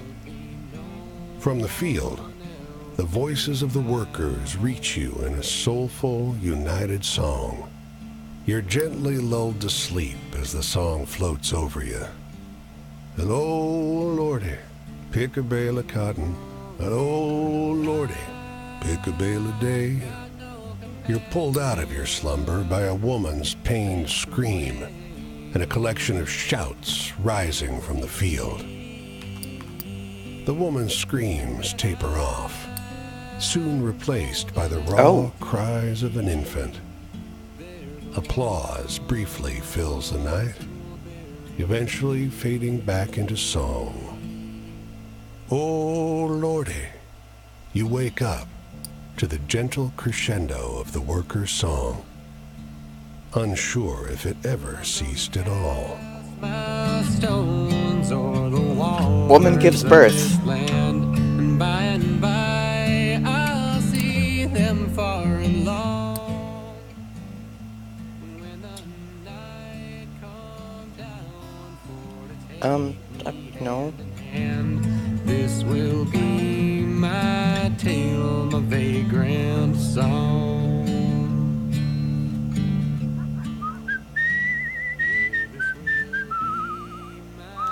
Oops. My vagrant No fence, gate, or sign marks the entrance to the cemetery. Just a moment ago, you weren't surrounded by graves, and now you are. How long have you been stepping on dead folks, fully unaware? A wood board, bleached white. Unknown. The word was painted on black by a steady hand, each letter signed with a flourish. Whoever made this memorial had more compassion than money. I'll do a silence. You're already quiet, so maybe it's silly. But you instill that silence with intent. What else could someone do? A sparrow calls. Seems birds don't have much respect for the dead. You notice the grave marker isn't dug into the ground, just propped up on a tree. Looks nicer now, but unmoored as these markers are. This grave, in front of this tree, does this memorial even belong to it? Big ol' shrug. Leave much to find that can be found.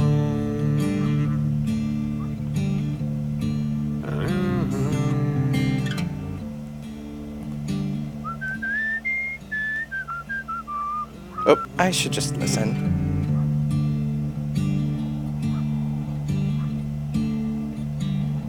Well, I'm gonna heft my spade up upon my weary back. I'm gonna keep the lacerates Multiple times. tucked in my soul. 'Cause when my coals burn low and my trains run out of track, won't be no one else to dig my hole. Excusez-moi. Beckoning you over, the woman shows you a letter, beautifully typeset on thick vellum. You're struck by the scent of a fancy department store. She points on the parchment to the address.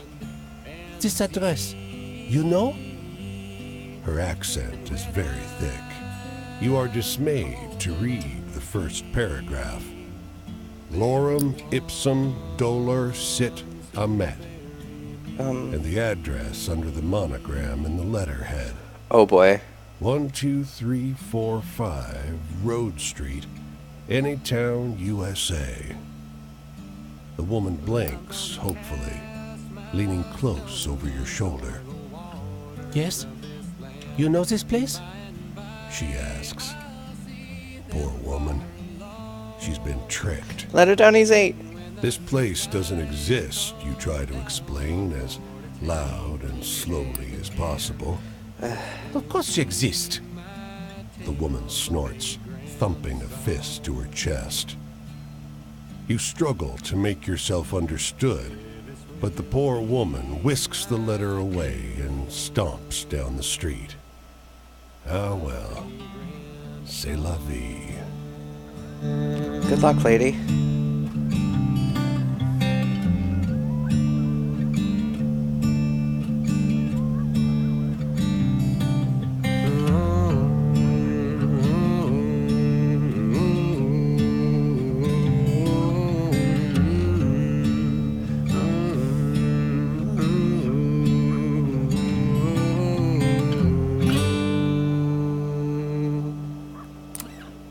He's small for his age.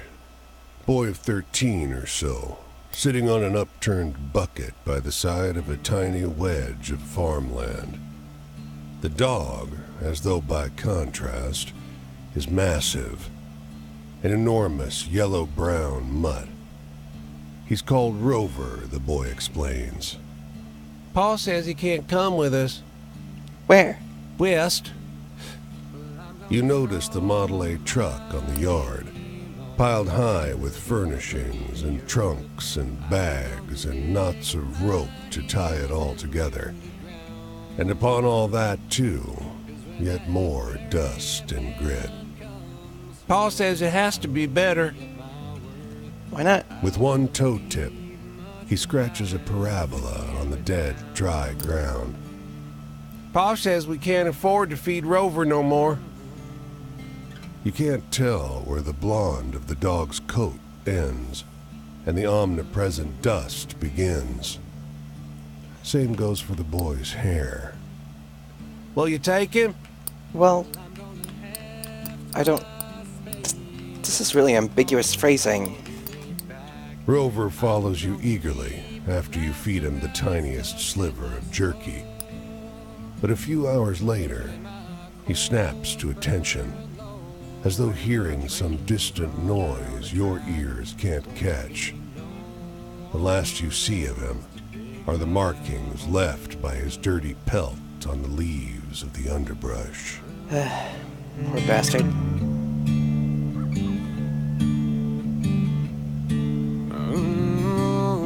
Well, I got no companion except the wind and the sea. And when I'm cold and empty, they're the ones who'll bury me.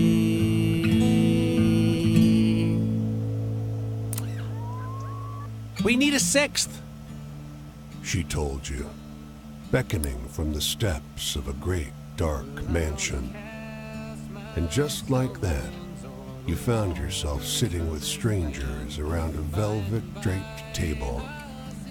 Her voice is reedy and high, modulated by the tight collar of her Victorian dress. Join hands, everyone.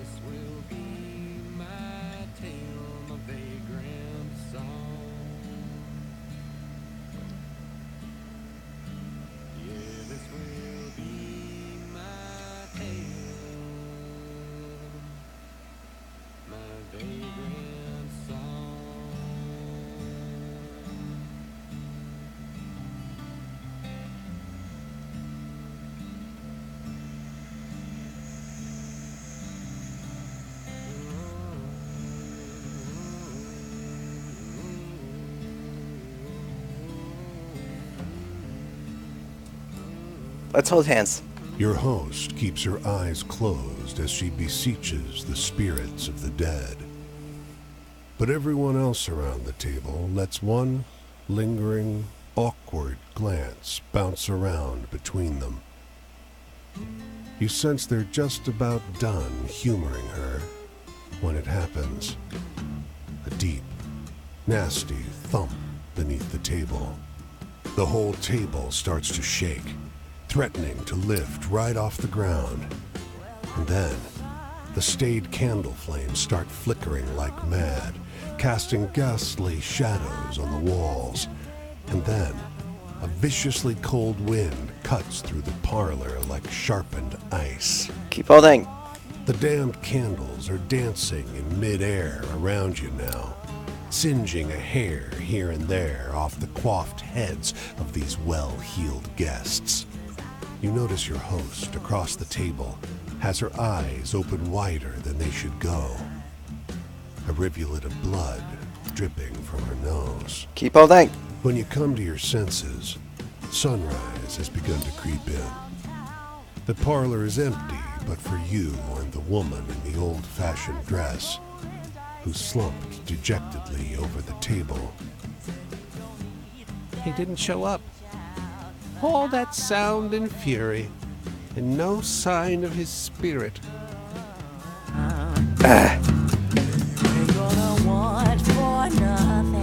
Is that a camp?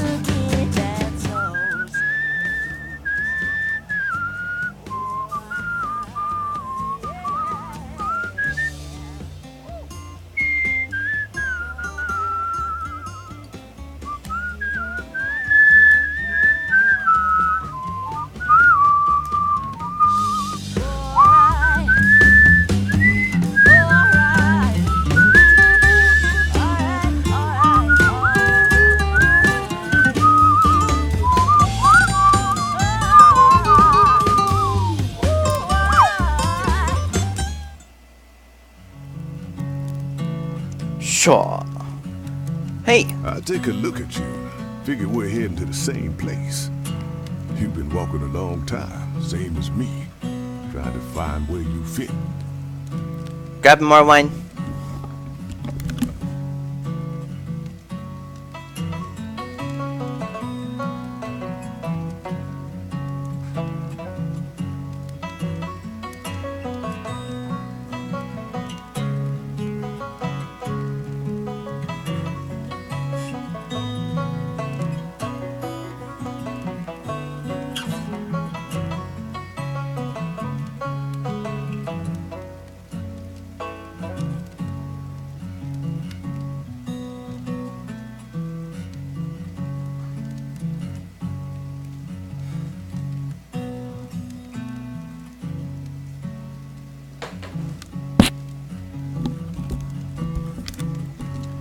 Oops.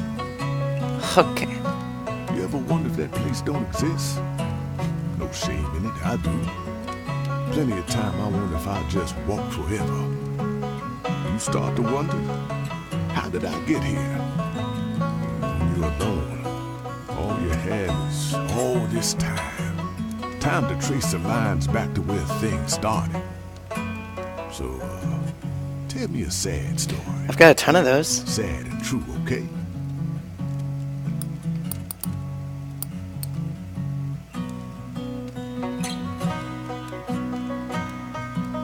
Body and soul. Well, as far as love stories, I mostly love work. Working the land felt natural, felt good. It was the work itself, the labor, the sweat. And knowing that I could point at it and say, that's mine. You got any exciting stories? Anything that'll get my heart going?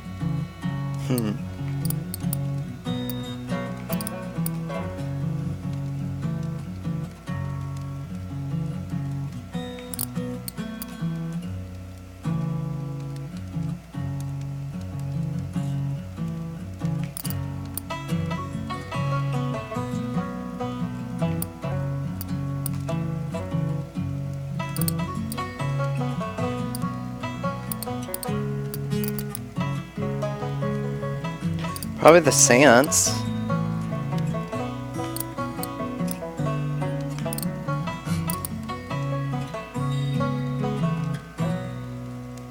Gotta be this one, right?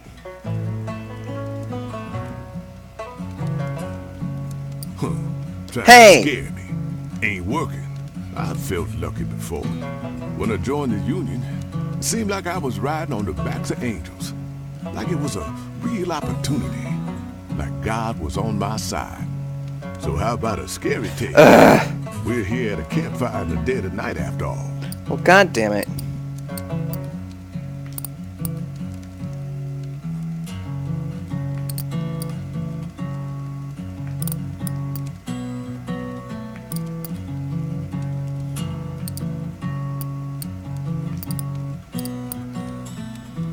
Oh. Wait, that weird... Oh, but it needs to be true? Maybe it doesn't need to be true.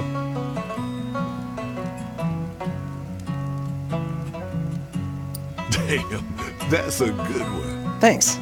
There's some sadness out there. Things get took from you. You realize that things get took from you. You ain't never owned them in the first place. It's a dark place. But anyway, you know any good true tragedies? I feel like one of those tonight. A true tragedy.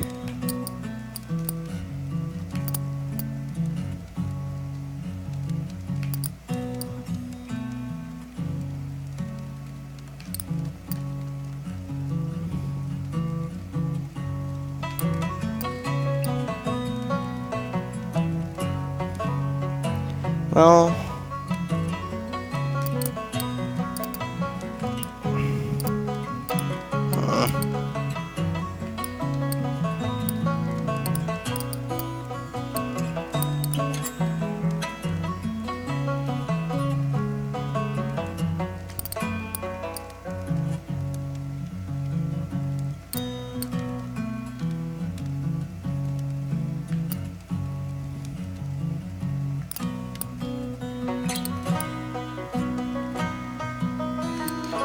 Okay, either the dog or...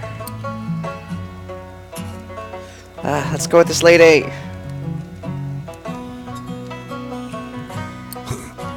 Well, if shut you up. say so. Must be nice to have a home. Under crop lean, I didn't really own shit. If you excuse my language. Well, I won't. You buy things to pay off at the end of the season. Soon you realize even your own bed ain't a guarantee. But anyway, you, Well, how do you feel about dogs?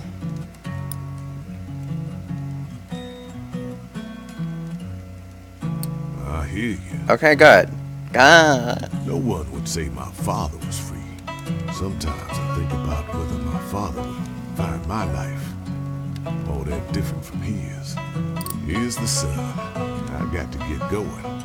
My route goes up this way, but I sure did enjoy talking to you. It's probably the kind of story you've heard a million times. Down on your luck, need work, take whatever you can get. How about you? Does my life sound familiar?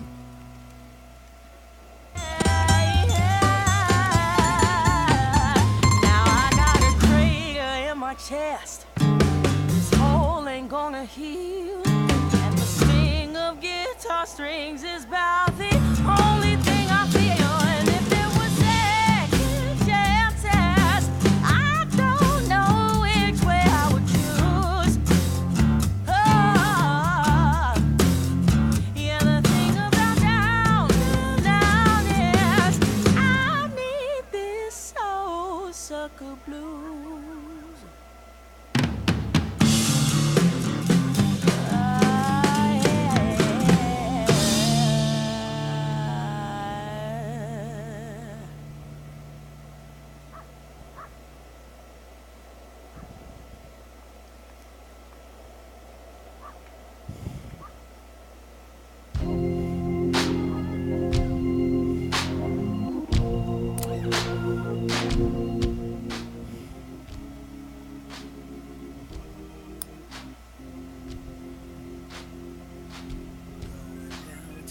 What?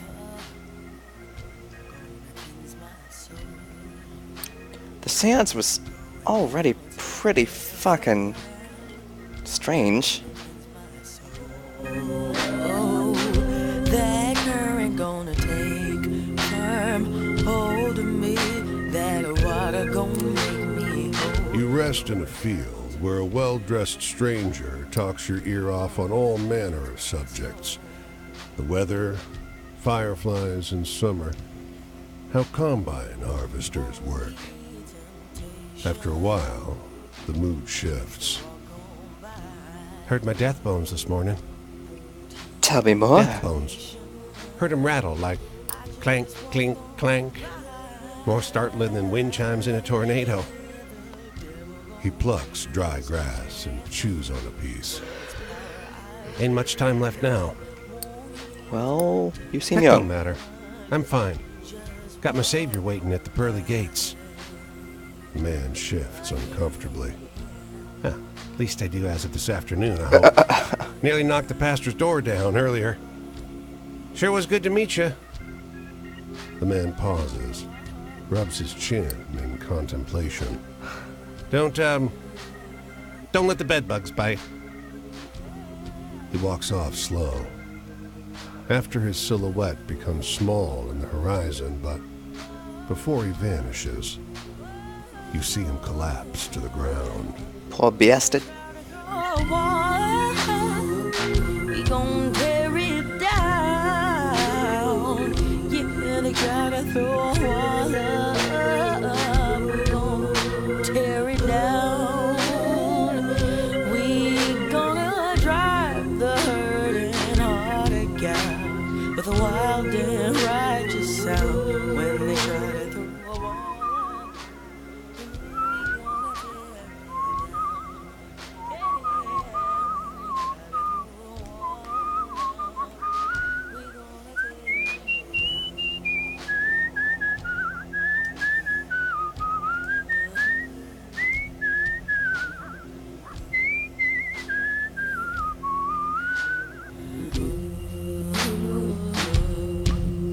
New Orleans? I want to go to Minneapolis.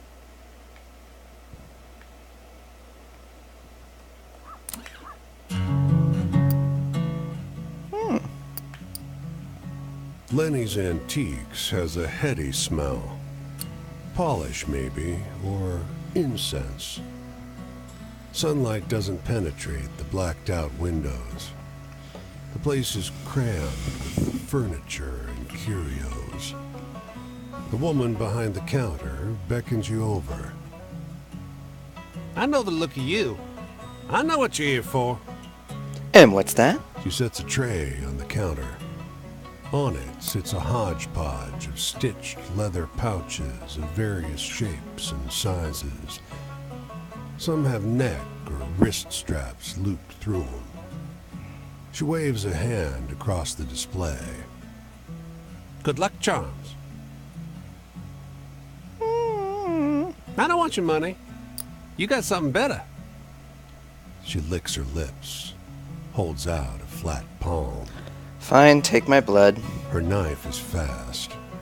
She slices a thin line across your palm, then snatches your hand and squeezes. She catches the welling blood in a murky glass vial. Your vision flickers, and as you blink, the place lightens. Sunlight streams through the windows. You are alone. As you reach the door, a man calls after you. Is this yours? His name badge reads Lenny. Lenny. He's holding up a leather pouch by its strap. You take it and hurry out of the shop. Well, is my health fine?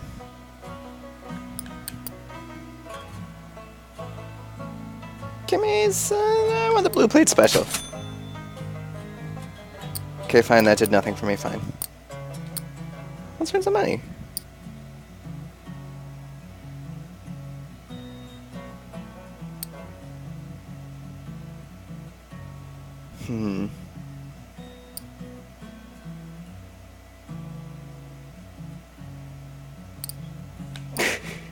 Yes.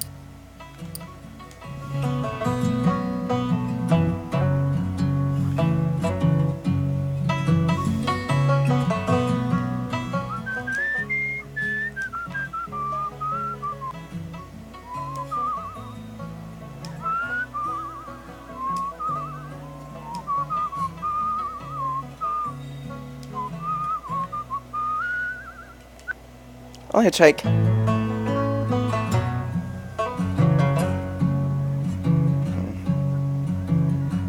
Hey. Let me. Stop.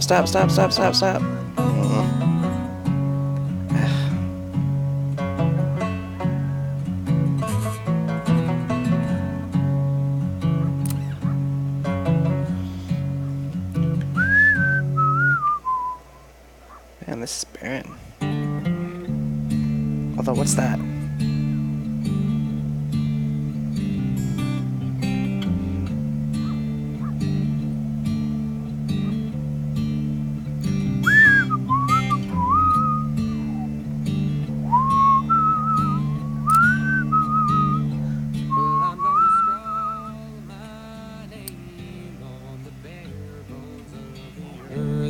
I'm gonna dig my heels into the ground. 'Cause when that ferryman comes for to tally up my worth, I won't leave much to find that can be found.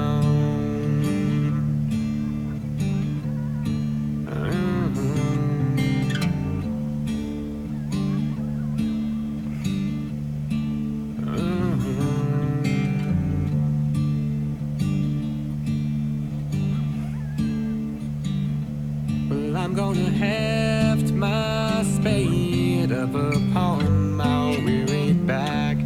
I'm gonna keep lacerites tucked in my soul. 'Cause when my coals burn low and my trains run out of track, won't be no... Oh.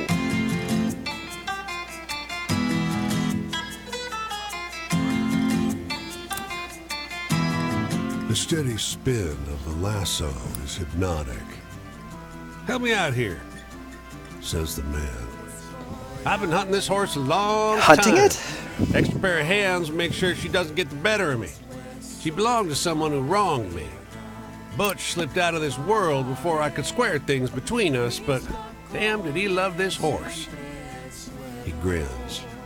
If she bucks real hard, haul on the rope. Buy me some time. He's dead. His old crew, though, they're still around. They'll bust a gasket when they see me ride in on his horse. His hand hovers over the handle of his knife. And then He grins. let's get this done. Let the fucking horse live. He ignores you or doesn't hear. The lasso loops around the horse's neck on the first throw. The rope's in your hands before you realize he's put it there. He slips smoothly onto her back and grips with his knees. She fights, though, bucking hard enough to jar him loose. Get out of here. He slips, tumbling into the dirt, and narrowly avoids being trampled under her heels. Man rolls to his feet, pulling the knife. Fucking hell! You stupid or just got a death wish? It's time to run. Yeah, go fuck yourself. Pues yo no tengo amigo más que el viento y el mar.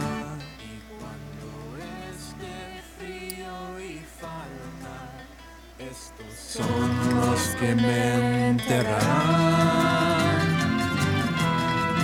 que me entierran.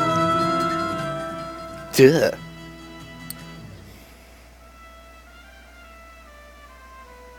Pues voy a tirar estas piedras sobre las aguas y más tardar llegarán fuera de aquí. Oh, am I getting sleepy? Que cuando caiga la noche llega por mí y me toma con él. Este será mi cuento, mi canción del vagón.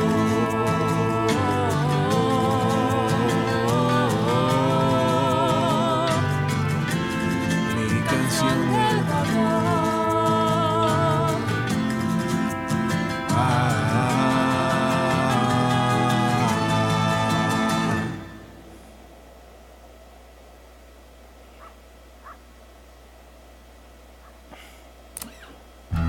Motor's running, but nobody's driving. Flies buzz the windshield. Beyond the van is a driveway, paved through cut green grass to the top of the hill. There you see a squat, rustic mansion. The sun turns your back damp.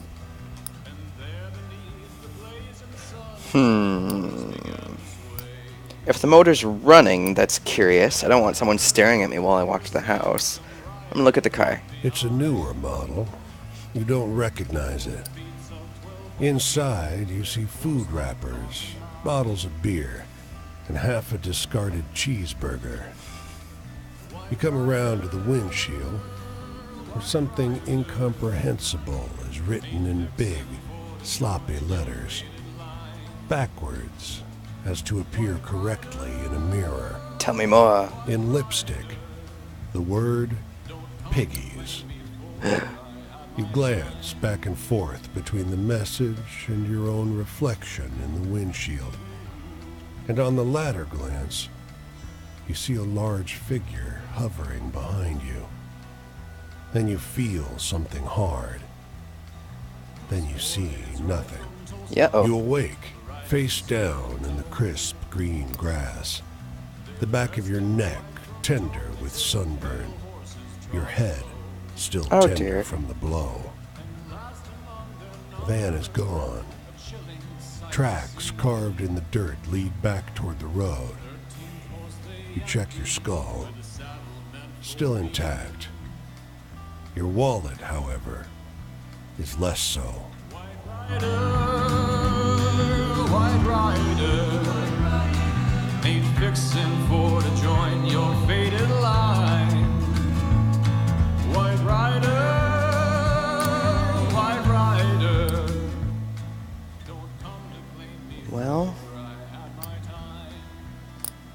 I'm gonna panhandle for once.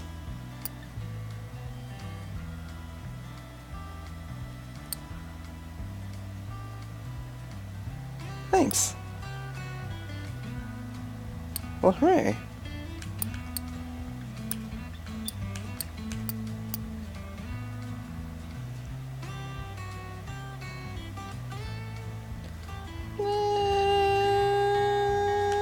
Apple juice. Hey. Whoops. Uh-oh. Didn't mean to do that.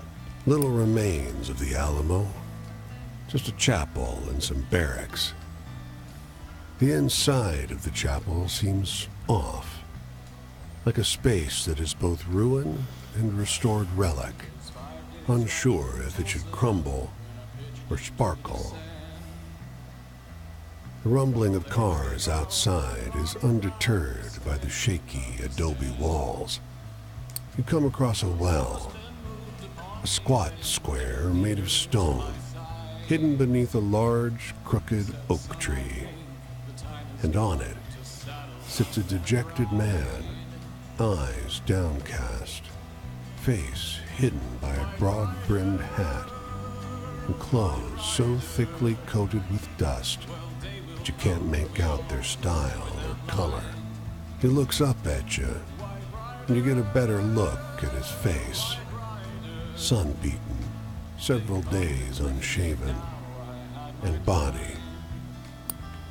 Though he smells strongly of black powder, a single sharp hole punctures his torso. From there, blood oozes down, and smoke wafts up. No. It's too late for me. He bats your hand away.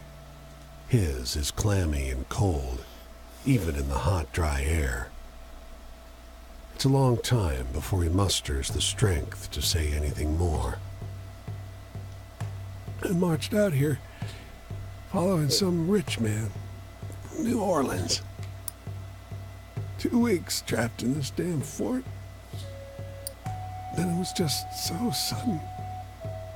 Not even an hour. He seems suddenly distressed. Friend, how long has it been? Why am I still here? But your response doesn't come before he's collapsed into the ground. Sheesh.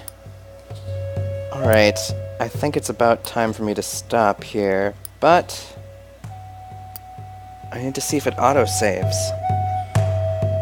I mean, I imagine so?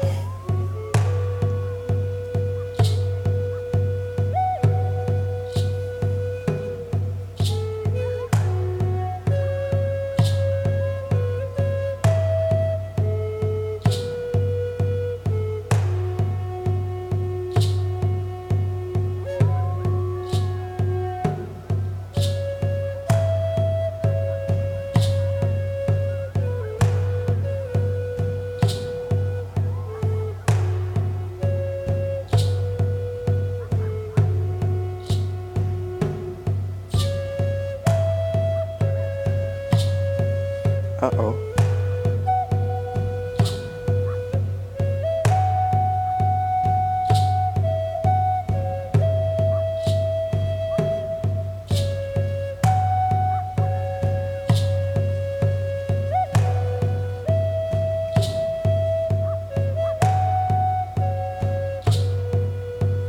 Alright, please have autosaved. We'll see.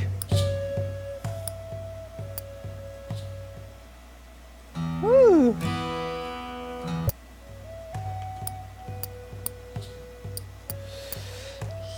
Yes. I hope you were